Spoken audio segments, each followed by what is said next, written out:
ഞങ്ങൾ സ്തുതിക്കുന്നു.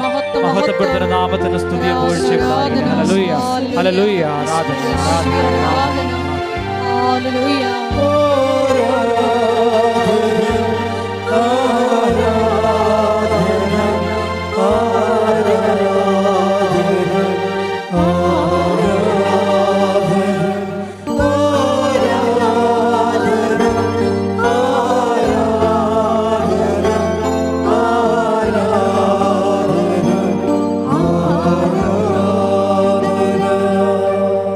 പരിശുദ്ധ പരമ ദിവ്യകാരുണ്യത്തിന് നേരവും ആരാധനയും സ്തുതിയും പുകഴ്ചയും ഉണ്ടായിരിക്കട്ടെ. പരിശുദ്ധ പരമ ദിവ്യകാരുണ്യത്തിന് നേരവും ആരാധനയും സ്തുതിയും പുകഴ്ചയും ഉണ്ടായിരിക്കട്ടെ. പരിശുദ്ധ പരമ ദിവ്യകാരുണ്യത്തിന് നേരവും ആരാധനയും സ്തുതിയും പുകഴ്ചയും ഉണ്ടായിരിക്കട്ടെ.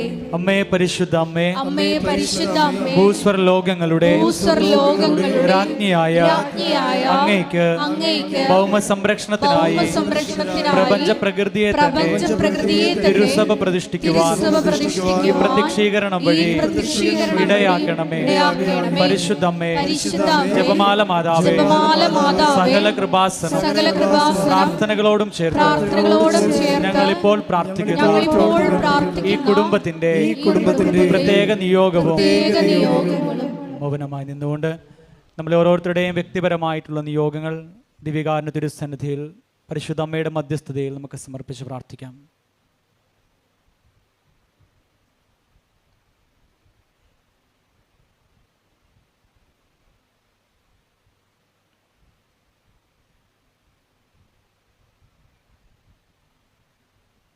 അമ്മയുടെ പ്രത്യക്ഷീകരണത്തിന്റെ ഈ അനുഗ്രഹവേളയിൽ ഞങ്ങൾക്ക് സാധിച്ചു തരുവാൻ കനിയണമേ.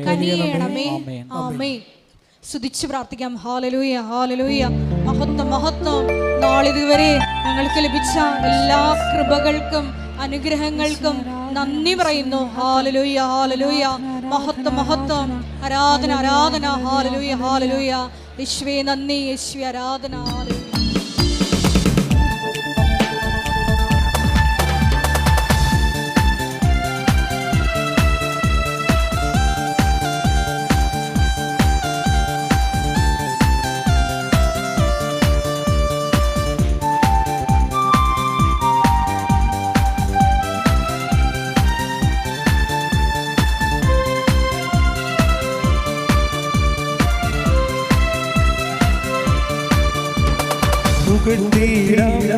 യേശുവിനെ ക്രൂശിലെ ജയാളി സ്തുതിച്ചില്ല.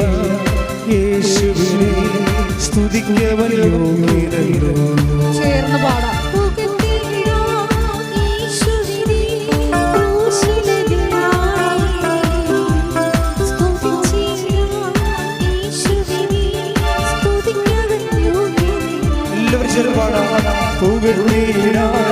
യേശുവിനെ ക്രൂശിലെ ജയാളി സ്തുതിച്ചില്ല.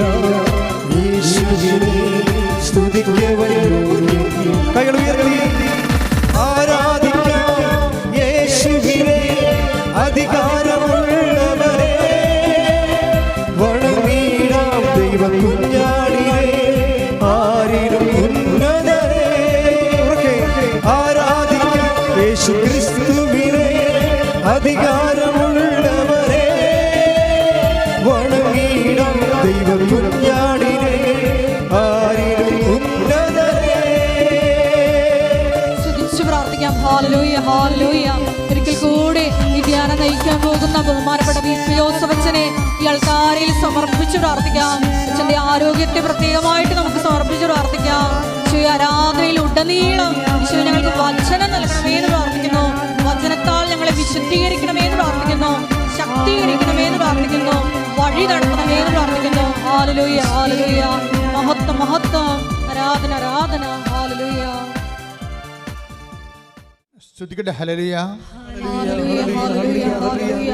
യേശുവേ നന്ദി. ആരാധന. വചനം ശ്രവിക്കുവാൻ ഞങ്ങളെ ഒരുക്കണമേ എന്ന് പ്രാർത്ഥിക്കുന്നു. അഭിഷേകം നൽകണമേ. കവനൻ്റെ വർക്കൗട്ട് ചെയ്യുന്ന നമ്മുടെ നിയോഗങ്ങൾ നിവൃത്തിയാകുന്ന കാലാവസ്ഥകളുണ്ട്.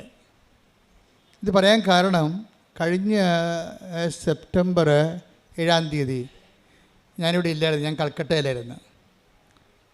അപ്പോൾ അവിടെ ഞാൻ ഉറങ്ങിയപ്പോൾ അന്ന് മാതാവിൻ്റെ ജന്മദിനത്തിൻ്റെ തലേ ദിവസം രാത്രിയാണത്.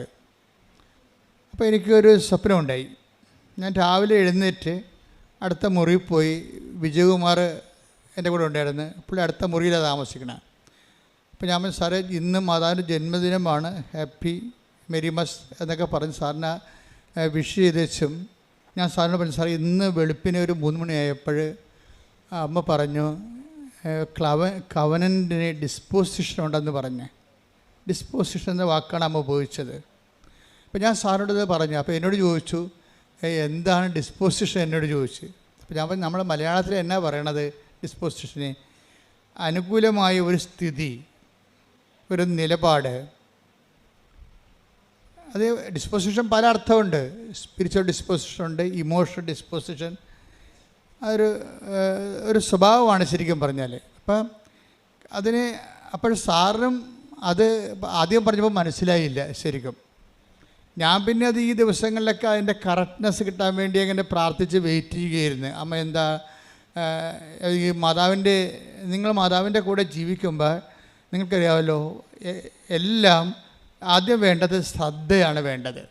മാതാവിൻ്റെ ഉടമ്പടിയായി കഴിഞ്ഞാൽ പിന്നെ നിങ്ങൾ ശ്രദ്ധ വേണം നിങ്ങൾക്ക്. ഇപ്പോൾ നിങ്ങൾക്ക് ഇപ്പോൾ പ്രഗ്നൻ്റ് ആയി കഴിഞ്ഞാൽ ഇപ്പോൾ നിങ്ങൾ കല്യാണം കഴിച്ചു, ഉടനെ പ്രഗ്നൻ്റ് ആയി കഴിയുമ്പോൾ എന്താ, അവർക്ക് നേരത്തെ പ്രഗ്നൻ്റ് ആകുന്നതിന് മുമ്പ് ഉണ്ടായിരുന്ന മാനസികാവസ്ഥ അല്ലല്ലോ. അവർക്ക് പ്രത്യേക കുഞ്ഞിനെക്കുറിച്ചാണ് പിന്നെ ശ്രദ്ധയുള്ളത്. കുഞ്ഞിനൊന്നും കേട് വരരുത് എന്ന രീതിയിൽ അവർ ഇരിപ്പ് നോക്കും, അവർ കിടക്കുമ്പോൾ നോക്കും, ചരിയണം നോക്കും, എല്ലാം നോക്കും. അപ്പോൾ അതെന്താ കാര്യം വെച്ച് കഴിഞ്ഞാൽ ആവശ്യമായ ഓക്സിജനും അതുപോലെ തന്നെ കുഞ്ഞിനെ കിട്ടി സ്വസ്ഥമായി അത് വളരുക എന്നുള്ള ഒരു ഉദ്ദേശമാണ് അമ്മയ്ക്കുള്ളത്. അതൊരു ഡിസ്പോസിഷനാണ് ശരിക്കും പറഞ്ഞാൽ. ഇപ്പോൾ മനസ്സിലായില്ലേ കാര്യങ്ങൾ പെട്ടെന്ന്? അതാണ് എൻ്റെ കാര്യം. അത് അനുകൂലമായ നമ്മുടെ മാനസികമായ ഒരു സഹകരണം, അനുകൂലമായ സഹകരണം. അതിനാണ് അച്ഛൻ ക്ലൈമറ്റ് എന്ന് പറഞ്ഞത്, കവനൻ്റെ ക്ലൈമറ്റ്. ഈ കവനൻ്റെ ക്ലൈമറ്റ് ഈ ദിവസങ്ങളിൽ ഈ ദിവസങ്ങളിൽ വന്ന സാക്ഷ്യങ്ങളെല്ലാം ഞാൻ പരിശോധിക്കുകയായിരുന്നു. എവിടെയാണ് ഈ അമ്മ സെപ്റ്റംബർ 7 പറഞ്ഞ ക്ലൈമറ്റ് ഡിസ്പോസിഷൻ എവിടെയൊക്കെയാണ് ഉള്ളതെന്നാണ് ഞാൻ ഈ ദിവസങ്ങളിൽ സാക്ഷ്യം കേട്ടപ്പോൾ നോക്കിയത്. അപ്പോൾ അതിലെനിക്ക് കുറേ സാക്ഷ്യങ്ങൾ അങ്ങനെ കിട്ടി. ക്ലൈമറ്റ് ഡിസ്പോസിഷനുള്ള ഒത്തിരി സാക്ഷ്യങ്ങൾ കിട്ടി. അതിലൊരു സാക്ഷ്യം ജിൻസി അലക്സ് കൊല്ലങ്കോട്. അവിടെ സാക്ഷ്യം, അവിടെ ഭർത്താവിന് കിഡ്നിയുടെ അസുഖമാണ്. അപ്പോൾ ഉടനെ അവർ ഈ ഭർത്താവിനെ ഡയാലിസിസിന് കയറ്റുമ്പോൾ ഇവർക്കാണെങ്കിൽ കാര്യം അവർ ചെറുപ്പമാണ്.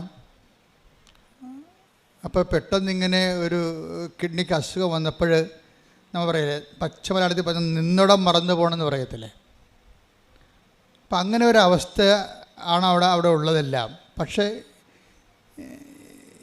ഇവൾ ഈ ഉടമ്പടി എടുത്തിരിക്കും. കിഡ്നി അസുഖമാണെന്ന് കേട്ടപ്പോൾ തന്നെ വന്ന് ഉടമ്പടി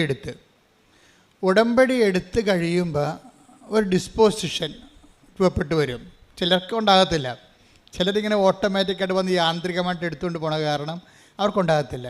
ചിലർ ശ്രദ്ധയോടുകൂടിയാണ് എടുക്കുക. കാര്യം ഞാൻ ഉടമ്പടി ആകുമ്പോൾ അമ്മയുമായിട്ട് ഞാൻ ഉടമ്പടിയിലാണ്, ഇനിയുള്ള കാലമെല്ലാം എൻ്റെ കാര്യം അമ്മ നോക്കിക്കൊള്ളും. അതാണ് അതിൻ്റെ ഒരു മാനസികാവസ്ഥയാണത്. കാലാവസ്ഥയെന്ന് ഞാൻ പറയേണ്ട കാര്യം മാനസിക കാലാവസ്ഥയാണ്. അപ്പോൾ നേരത്തെ ഉണ്ടായിരുന്നതിനേക്കാൾ ഉടമ്പടി എടുക്കുന്നതിന് മുമ്പുണ്ടായിരുന്ന കാലാവസ്ഥയെക്കാളും വ്യത്യസ്തമായ കാലാവസ്ഥയാണിത്. ഇവള് വളരെ എത്ര തിരക്കാണെങ്കിലും നമ്മൾ ദൈവമായിട്ട് ഒരു ഉടമ്പടി റിലേഷൻസ് വരികയല്ലേ. അപ്പം നമുക്ക് കുറച്ച് ഉത്തരവാദിത്വമുണ്ട്, ദൈവത്തിനും കുറച്ച് ഉത്തരവാദിത്വമുണ്ട്. ദൈവത്തിൻ്റെ ഉത്തരവാദിത്വം എന്താണ്? നമ്മളെ സംരക്ഷിക്കുക, വളർത്തുക, നിലനിർത്തുകയാണ് ദൈവത്തിൻ്റെ ഉത്തരവാദിത്വം. നമ്മുടെ ഉത്തരവാദിത്വം എന്താ? ദൈവത്തിന് പ്രവർത്തിക്കാൻ പറ്റുന്ന രീതിയിൽ നമ്മളെ തന്നെ പരുവപ്പെടുത്തുകയാണ് നമ്മുടെ ഉത്തരവാദിത്വം. അപ്പോൾ ഇത് ഈ ഗ്രിൻസി വളരെ ഭംഗിയായിട്ട് ചെയ്യുന്നുണ്ട്. കാര്യം അവൾ സീരിയസ് ആയിട്ടാണ് പ്രാർത്ഥിച്ചാണ് വന്നത്, ഉടമ്പടി എടുക്കുന്നത്. പ്രാർത്ഥിച്ച് വന്നെടുത്തിട്ട് ഈ ഉടമ്പടിയോട് കൂടി ഞാനും ദൈവവും തമ്മിൽ വളരെ ഉത്തരവാദിത്വമുള്ള ഉടമസ്ഥ ബന്ധത്തിലേക്ക് വരികയാണ്. അതാണ് നമ്മൾ സാധാരണ കേവല മനുഷ്യനും ഉടമ്പടി മനുഷ്യനും തമ്മിലുള്ള വ്യത്യാസം. ഉടമ്പടിയിലെ അനുദിന ജീവിതത്തിൽ നമ്മൾ ഉത്തരവാദിത്വമുള്ള ഒരു ഉടമസ്ഥ ജീവിതത്തിലേക്ക്, ദൈവത്തിൻ്റെതാണെന്ന് നമ്മളെല്ലാവരും പറയും, നമ്മൾ ദൈവത്തിൻ്റെ മക്കളാണെന്ന് നമ്മളെല്ലാവരും പറയും. അങ്ങനെ ആർക്കും പറയാം, അതിനൊരു കുഴപ്പമില്ല. ദൈവം അല്ലെന്ന് പറയുന്നിടത്തോളം കാലം നമുക്ക് ആണെന്ന് പറഞ്ഞുകൊണ്ടിരിക്കാം. പക്ഷേ ആ പുസ്തകത്തിലെ പശു ചില സമയത്ത് പുല്ല് തിന്നത്തില്ല. എന്താ കാര്യം? ഈ എല്ലാ കാര്യങ്ങളും സാധൂകരിക്കണം, ജസ്റ്റിഫൈ ചെയ്യണം. വിശ്വാസത്തിന് അങ്ങനെ ഒരു പ്രശ്നമുണ്ട്. വിശ്വാസം ജസ്റ്റിഫൈഡ് ആകണത് പ്രവർത്തികളിലൂടെയാണ്. അതാണ് പ്രവൃത്തി കൂടാതെയുള്ള വിശ്വാസം. ഞാൻ വിശ്വാസിയാണെന്ന് ആർക്കും പറയാം. Take the word of God. ശ്രുതികട ഹല്ലേലൂയ. യാക്കോബ് 2:24 മനുഷ്യൻ വിശ്വാസം കൊണ്ട് മാത്രമല്ല, പറഞ്ഞേ, മനുഷ്യൻ വിശ്വാസം കൊണ്ട് മാത്രമല്ല പ്രവൃത്തികളാലുമാണ് നീതീകരിക്കപ്പെടുന്നതെന്ന് നിങ്ങൾ അറിയുന്നു. അപ്പം വിശ്വാസം കൊണ്ട്, അതിനെ വിശ്വാസത്തെ സാധൂകരിക്കുന്നതാണ് എന്ത്? നമ്മുടെ വിശ്വാസം ആത്മാർത്ഥമാണ്. നമ്മുടെ വിശ്വാസത്തെ അത് ആത്മാർത്ഥതയുള്ളതാണെന്ന് തെളിയിക്കാൻ ആർക്കാണ് ബാധ്യത? നമുക്ക് ബാധ്യതയുണ്ട്. എപ്പോഴും ശ്രദ്ധിക്കണം. അല്ല ഞാനൊരു ക്രിസ്ത്യൻ കുടുംബത്തിൽ ജനിച്ചു, അല്ലെങ്കിൽ ഞാൻ അക്രൈസ്തവ കുടുംബത്തിൽ ജനിച്ചു, ഇപ്പോഴും ഞാൻ ഈശോയിൽ വിശ്വസിക്കണോ എന്ന് പറഞ്ഞിട്ട് കാര്യമില്ല. അത് സത്യമാണെന്ന് തെളിയിക്കാനുള്ള ബാധ്യത, ആത്മാർത്ഥത നമുക്കുണ്ടാകണം. അപ്പോൾ എങ്ങനെ ഈ ആത്മാർത്ഥതയാണ് അതിൻ്റെ പിന്നിലുള്ള ആത്മാർത്ഥതയാണ് അതിനെ സാധൂകരിക്കുന്നത്. പ്രാർത്ഥിക്കുക, കർത്താവേ എൻ്റെ വിശ്വാസത്തെ അതിന് അനുയോജ്യമായ പ്രവർത്തനങ്ങളാൽ സാധൂകരിക്കാൻ എന്നെ സഹായിക്കണമേ. അപ്പം എല്ലാ വിഷയങ്ങളും പ്രാർത്ഥനയാണെങ്കിലും, ഇപ്പം നീ പ്രാർത്ഥിക്കണമെന്ന് വിചാരിച്ചോ? പ്രാർത്ഥിക്കണമെന്ന് വിചാരിക്കുമ്പോൾ I am so serious about this prayer എന്ന് ദൈവത്തോട് പറയാൻ വേണ്ടിയാണ് നമ്മൾ മുട്ടേൻ നിൽക്കണത്. അല്ലെങ്കിൽ ഇരുന്നാൽ മതിയല്ല, നമ്മൾ ഊണ് കഴിക്കാൻ വേണ്ടി ഇരിക്കുകയല്ലേ ചെയ്യണത്. അപ്പോൾ ഓരോ കാര്യത്തിനും ഓരോ ഡിസ്പോസിഷനുണ്ട്. ഓരോ കാര്യത്തിന്, എല്ലാ കാര്യത്തിനും കൂടി ഒരു രീതി അല്ലല്ലോ. ഇപ്പം നമ്മൾ ഇരുന്ന് നമ്മൾ കസേര ഇരുന്ന് ഊണ് കഴിക്കും. കസേര ഇരുന്നും ഒക്കെ പ്രാർത്ഥിക്കുകയും ചെയ്യാം, ദൈവം കേൾക്കും. കാര്യം പ്രാർത്ഥിക്കുന്നത് നമ്മളല്ലേ, മനസ്സിലല്ലേ പ്രധാനം. പക്ഷേ ഒരു ഫിസിക്കൽ ഡിസ്പോസിഷൻ അവിടെ വരും. എന്താ കാര്യം? I am so serious about this prayer, അതുകൊണ്ട് ഞാൻ മുട്ടി നിൽക്കുന്നത്. കാര്യം ഇത് പ്രാർത്ഥനയ്ക്ക് വേണ്ടി മാത്രം ഉപയോഗിക്കുന്ന പൊസിഷനാണ്. അതാ വിഷയം. പ്രാർത്ഥനയ്ക്ക് വേണ്ടി മാത്രം ഉപയോഗിക്കുന്ന പൊസിഷൻ. നമുക്ക് നടന്നൊക്കെ പ്രാർത്ഥിക്കാം. ഞാൻ രാവിലെയൊക്കെ നടന്നാണ് പ്രാർത്ഥിക്കുന്നത്. പക്ഷേ അതിൻ്റെ പ്രോപ്പർ പൊസിഷൻ എന്താണ്? മുട്ട നിൽക്കുക എന്നുള്ളതാണ്. അപ്പം അതാണ് ഒരു രീതി. അതേസമയം ഇന്ത്യൻ രീതി അനുസരിച്ച് സർവ്വസാഷ്ടാംഗമായിട്ട് വീണ് കിടക്കും. അതും ശരിയാണ്. കാര്യം എന്താണ്? അത് നമ്മൾ എല്ലാ വിഷയത്തെക്കാളും ദൈവത്തെ അംഗീകരിക്കുകയും ആരാധിക്കുകയും ചെയ്യുന്നത്. സർവാംഗ സാഷ്ടാംഗം പ്രണാമം ചെയ്ത് കിടക്കും. ഞങ്ങളൊക്കെ കിടക്കും അതുപോലെ. അതിൻ്റെ കാര്യം വെച്ച് കഴിഞ്ഞാൽ ഇതെല്ലാം പ്രാർത്ഥനയുടെ ഡിപ്പോസിഷനാണ്. അങ്ങനെ കിടന്ന് ഉറങ്ങിപ്പോണവരും ഉണ്ടാകും. അപ്പോൾ ഉറക്കത്തിന് നമ്മൾ കിടക്കുകയാണ് ചെയ്യണത്. പക്ഷേ പ്രാർത്ഥനയ്ക്ക് നമ്മൾ കമന്നാണ് കിടക്കണത്. കേട്ടാ, ഉറക്കം നമുക്കത് ഇങ്ങനെയൊക്കെ ചരിഞ്ഞൊക്കെ കിടക്കാം അല്ലേ. പക്ഷേ സർവ്വസാഷ്ടാംഗം വേണം കിടക്കണം. എങ്ങനെയാണ്? കവന്നാണ് കിടക്കണത്. കൈ സ്വസ്തിക എഴുതി ശിരസിൻ്റെ മുന്നിൽ വെച്ച് കവന്ന് കിടക്കൂടാ. അപ്പോൾ വെച്ചാൽ സർവാംഗം നമ്മൾ സമർപ്പിക്കണം എന്നാണ് അവർ. അപ്പോൾ ഇതാണ് പൊസിഷൻ എന്ന് പറയണത്, പ്രോപ്പർ പൊസിഷൻ. ഇതുപോലെ ഉടമ്പടിക്കും ഒരു പ്രോപ്പർ പൊസിഷനുണ്ട്. ഒന്നല്ല, ഒത്തിരി പ്രോപ്പർ പൊസിഷൻസ് ഉണ്ട്. ഇതിൽ അതിൻ്റെ അകത്ത് നിലപാടുകളും വരും. ഓരോ വിഷയത്ത് അതിൽ സമീപനങ്ങൾ വരും. നമ്മുടെ ഒരു സമീപനം. ഇപ്പോൾ എന്ത് ഉദാഹരണത്തിന്, ഇപ്പോൾ ഈ ജിൻസിയുടെ വിഷയം എന്താണ്? ജിൻസിയുടെ ഭർത്താവിന് അലക്സിനാണ് കിഡ്നി അസുഖം. ഇപ്പോൾ ഡയാലിസിസ് നടന്നുകൊണ്ടിരിക്കുകയാണ്. ഡയാലിസിസ് നടന്നു കഴിഞ്ഞപ്പോൾ ഈ മനുഷ്യൻ, അതായത് രണ്ടുപേരും കൂടി വളരെ സന്തോഷമായിട്ട് ജീവിച്ചതാണ്, ചെറുപ്പക്കാരാണ്. പക്ഷെ പെട്ടെന്ന് അങ്ങോട്ട് കാലാവസ്ഥ മാറി വേറൊരു ലെവലിലായി. ഡയാലിസിസ് കഴിഞ്ഞോടുകൂടി ഇയാൾക്ക് എന്ത് സംഭവിക്കുന്നതിനെക്കുറിച്ച് ഇയാൾക്കൊരു ഐഡിയ ഇല്ല. ഇയാൾ തളർന്ന രീതിയിൽ ഇവളെ ഇങ്ങനെ നോക്കും. എന്താണ്, നമ്മൾ പിരികയാണല്ല എന്നുള്ള അതാണ് അവസ്ഥ. ഓക്കെ, ഇങ്ങനെ നോക്കുമ്പോൾ അച്ഛൻ വന്ന് ലാസ്റ്റ് സാക്രമെൻ്റ് കൊടുക്കും, അവസാനത്തെ കുദാശ കൊടുക്കും. അപ്പം അച്ഛൻ പോയി കഴിയുമ്പോൾ ആശുപത്രിയിൽ ബന്ധുക്കളെല്ലാം ഇവളെ കെട്ടിപ്പിടിച്ച് കരയും. ആ ഓരോ സിറ്റുവേഷൻസ് നോക്കി, ഈവൻസ് കണ്ടില്ലേ? അച്ഛൻ പോയി കഴിയുമ്പോൾ അവിടെ ഉണ്ടായിരുന്ന ബന്ധുക്കൾ, സ്വന്തപ്പെട്ടവരെല്ലാം ഈ ജിൻസിയെ കെട്ടിപ്പിടിച്ച് കരയും. എന്ന് വെച്ച് കഴിഞ്ഞാൽ അവളുടെ ഭർത്താവ് തീർന്ന് പോയി, ഈ ലോകത്തുനിന്ന് വിടപിരിഞ്ഞെന്ന രീതിയിലേക്ക് കഴിയും. പക്ഷേ ഇവള് പറയണത് ഞാൻ കരഞ്ഞില്ലെന്ന് പറയണം. അതാണ് ഡിസ്പോസിഷൻ. അതാണ് ഉടമ്പടി ഒരു മനുഷ്യനെ എങ്ങനെയാണ് ചേഞ്ച് ചെയ്യണം നോക്കണം. ഈ വിഷയങ്ങളെല്ലാം എൻ്റെ മുമ്പിൽ നടന്നുകൊണ്ടിരിക്കുകയാണ്, പക്ഷെ ഞാൻ മാത്രം കരഞ്ഞില്ല. എന്താ കാര്യം? എനിക്കറിയാം അമ്മ ഏതെങ്കിലും നിമിഷം ഉടമ്പടി എടുത്തു കഴിഞ്ഞാൽ അമ്മയുമായിട്ട് ഉടമ്പടിയിലാണ്. അപ്പോൾ ഏതെങ്കിലും സമയത്ത് അമ്മ ഈ വിഷയം അറിയും. അച്ഛൻ വന്നതും അച്ഛൻ പോയതൊക്കെ ആദ്യം പറഞ്ഞത് ആരാണ്? അമ്മ അറിഞ്ഞിട്ടുണ്ട് ഇത്. ഇതാണ് ഡിസ്പോസിഷൻ. ഇപ്പോൾ അതൊക്കെ മനസ്സിലായില്ലേ? ഡിസ്പോസിഷൻ എന്ന് പറഞ്ഞാൽ മനസ്സിലായില്ലേ? അതായത് ഇത്രയും നമ്മുടെ ചുറ്റും ലോകം മുഴുവനും കലങ്ങി മറിയുമ്പോഴും ഉടമ്പടി എടുത്ത ആ ദൈവ പൈതൽ ഒരു ഉടമ്പടി നിലപാടുണ്ട്.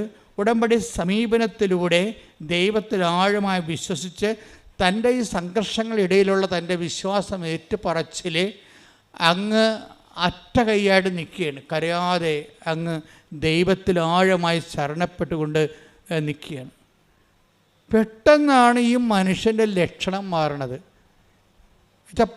ഇവളുടെ ഇതെല്ലാം ദൈവത്തിൽ നമ്മളുടെ ഒരു നിലപാട്, സമീപനമൊക്കെ പ്രാർത്ഥനയാണ്. പ്രാർത്ഥന ചുണ്ടുകൊണ്ട് മാത്രമുള്ളതല്ല. അതായത് ഈ ഇങ്ങനെയുള്ള സംഘർഷ സമയത്തുള്ള നമ്മുടെ ഇതൊക്കെ ഒരു ഉടമ്പടി നിലപാടാണ്. എന്താ, നമ്മൾ വെറുതെ ഒരു പ്രാർത്ഥന പ്രാർത്ഥിച്ചിരിക്കുകയല്ല, നമ്മൾ ദൈവവുമായിട്ട് ഒരു ഉടമ്പടി എടുത്തിരിക്കുകയാണ്. അപ്പോൾ ദൈവവും നമ്മൾ ഈക്വൽ പാർട്ട്നേഴ്സാണ്. ഈ ഒരു വ്യവഹാരത്തിൽ, ബന്ധത്തിൽ 50-50 പാർട്ട്ണറാണ് നമ്മൾ. പകുതി നമ്മളും പകുതി ദൈവവുമാണ്.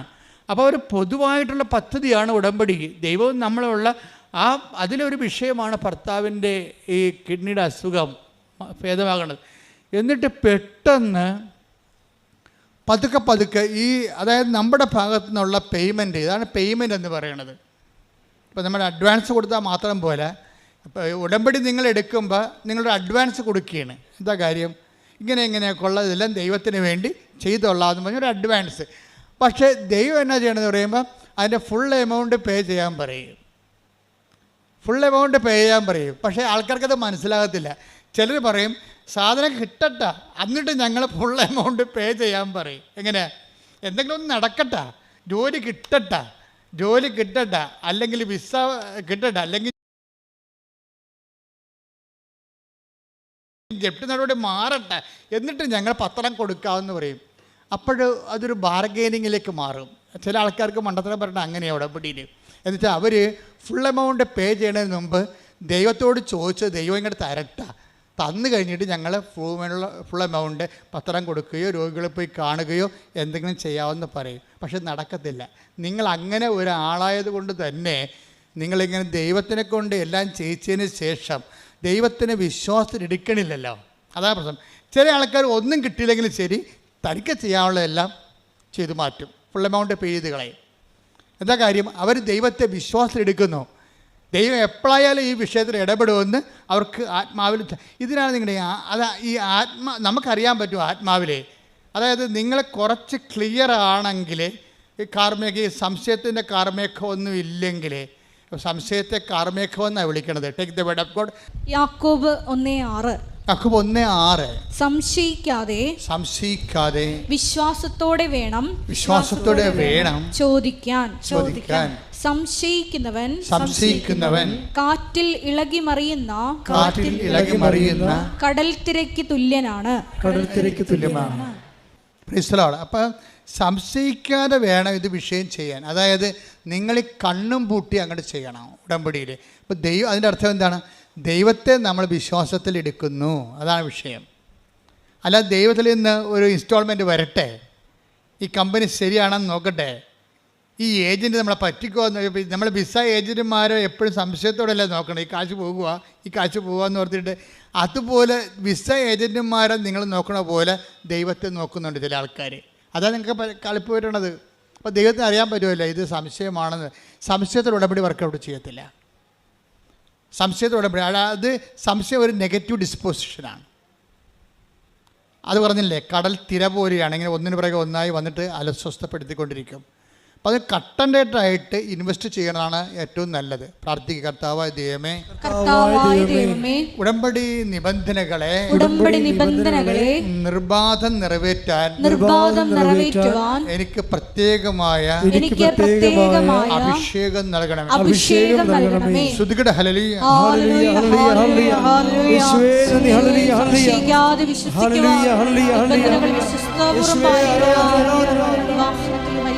ജ്ഞാനത്തിലൂടെ ഞങ്ങൾ അഭിഷേകം ചെയ്യണമേ.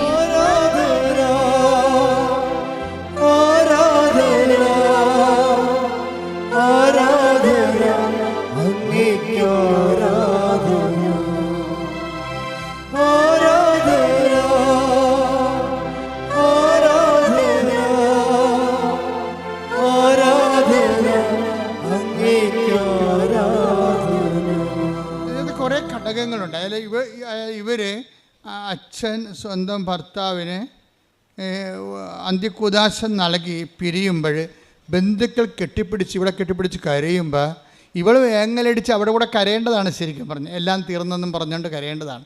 ഇവിടെ കരയാത്തതിൻ്റെ കാരണം ഇവളുടെ വിശ്വാസം, പ്രത്യാശ ഇവർക്ക് കൊടുക്കുന്നുണ്ട്. പ്രത്യാശ എന്താണ് നമുക്ക് നൽകണത്? പ്രത്യാശ നമ്മളെ നിരാശരാക്കുന്നില്ല. പ്രത്യാശ എപ്പോഴാണ് നമ്മൾ നിരാശരാക്കാത്തത്? നമ്മൾ ചിന്തിക്കുന്ന പരിശുദ്ധാത്മാവിനാൽ ദൈവത്തിൻ്റെ സ്നേഹമെന്തെന്ന്. ടേക്ക് ദ വേർഡ് ഓഫ് റോമർ 5:5. ശ്രുതികട ഹല്ലേലൂയ. 5:5. പ്രത്യാശ നമ്മെ നിരാശരാക്കുന്നില്ല. ഒന്ന് പറഞ്ഞേ, പ്രത്യാശ നമ്മളെ നിരാശരാക്കുന്നില്ല.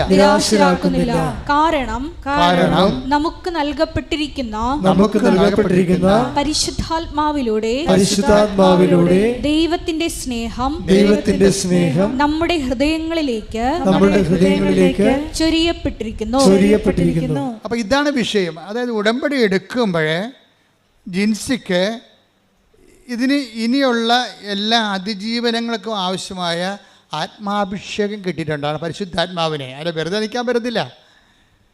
അതായത് എല്ലാവരെയും അന്ത്യകുദാശം നൽകിയിട്ട് സ്വന്തം ഭർത്താവിന് അന്ത്യകുദാശം നൽകിക്കൊണ്ട് അച്ഛൻ പിരിയുമ്പോൾ ബന്ധുക്കളെല്ലാം ഇവളെ കെട്ടിപ്പിടിച്ച് കരയുമ്പോൾ ഇവളിങ്ങനെ വളരെ നിശ്ചയദാർഢ്യത്തോടെ നിൽക്കുന്നത് പ്രത്യാശ കൊണ്ടാണ്. എന്താ കാര്യം? ഞാൻ ഉടമ്പടി എടുത്തിട്ടുണ്ട്, എൻ്റെ ഭർത്താവിൻ്റെ ജീവിതത്തിൽ ഇത് അവസാന വാക്കല്ല, ദൈവത്തിൻ്റെതാണ് അവസാന വാക്ക്. ഇന്നല്ലെങ്കിൽ അടുത്ത നിമിഷം ദൈവം പ്രവർത്തിക്കുമെന്ന് ഇവിടെ പ്രത്യാശിക്കുന്നു. അവിടെ എന്തുകൊണ്ടാണ് പ്രത്യാശിക്കണമെന്നാണ് വചനം പറയുന്നത്. എന്താണ്? പ്രത്യാശ നമ്മളെ നിരാശരാക്കുന്നില്ല. എന്താ കാര്യം? അപ്പോൾ അത് ഉടമ്പടി എടുത്തവരും എടുക്കാത്തവരും നമ്മൾ വ്യത്യാസം കണ്ട.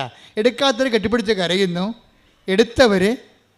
ഉടമ്പടി എടുത്തവർ അവർക്ക് എന്താ കിട്ടിയിരിക്കേണ്ടത്? പ്രത്യാശ കിട്ടിയിരിക്കുകയാണ്. എന്താണ്?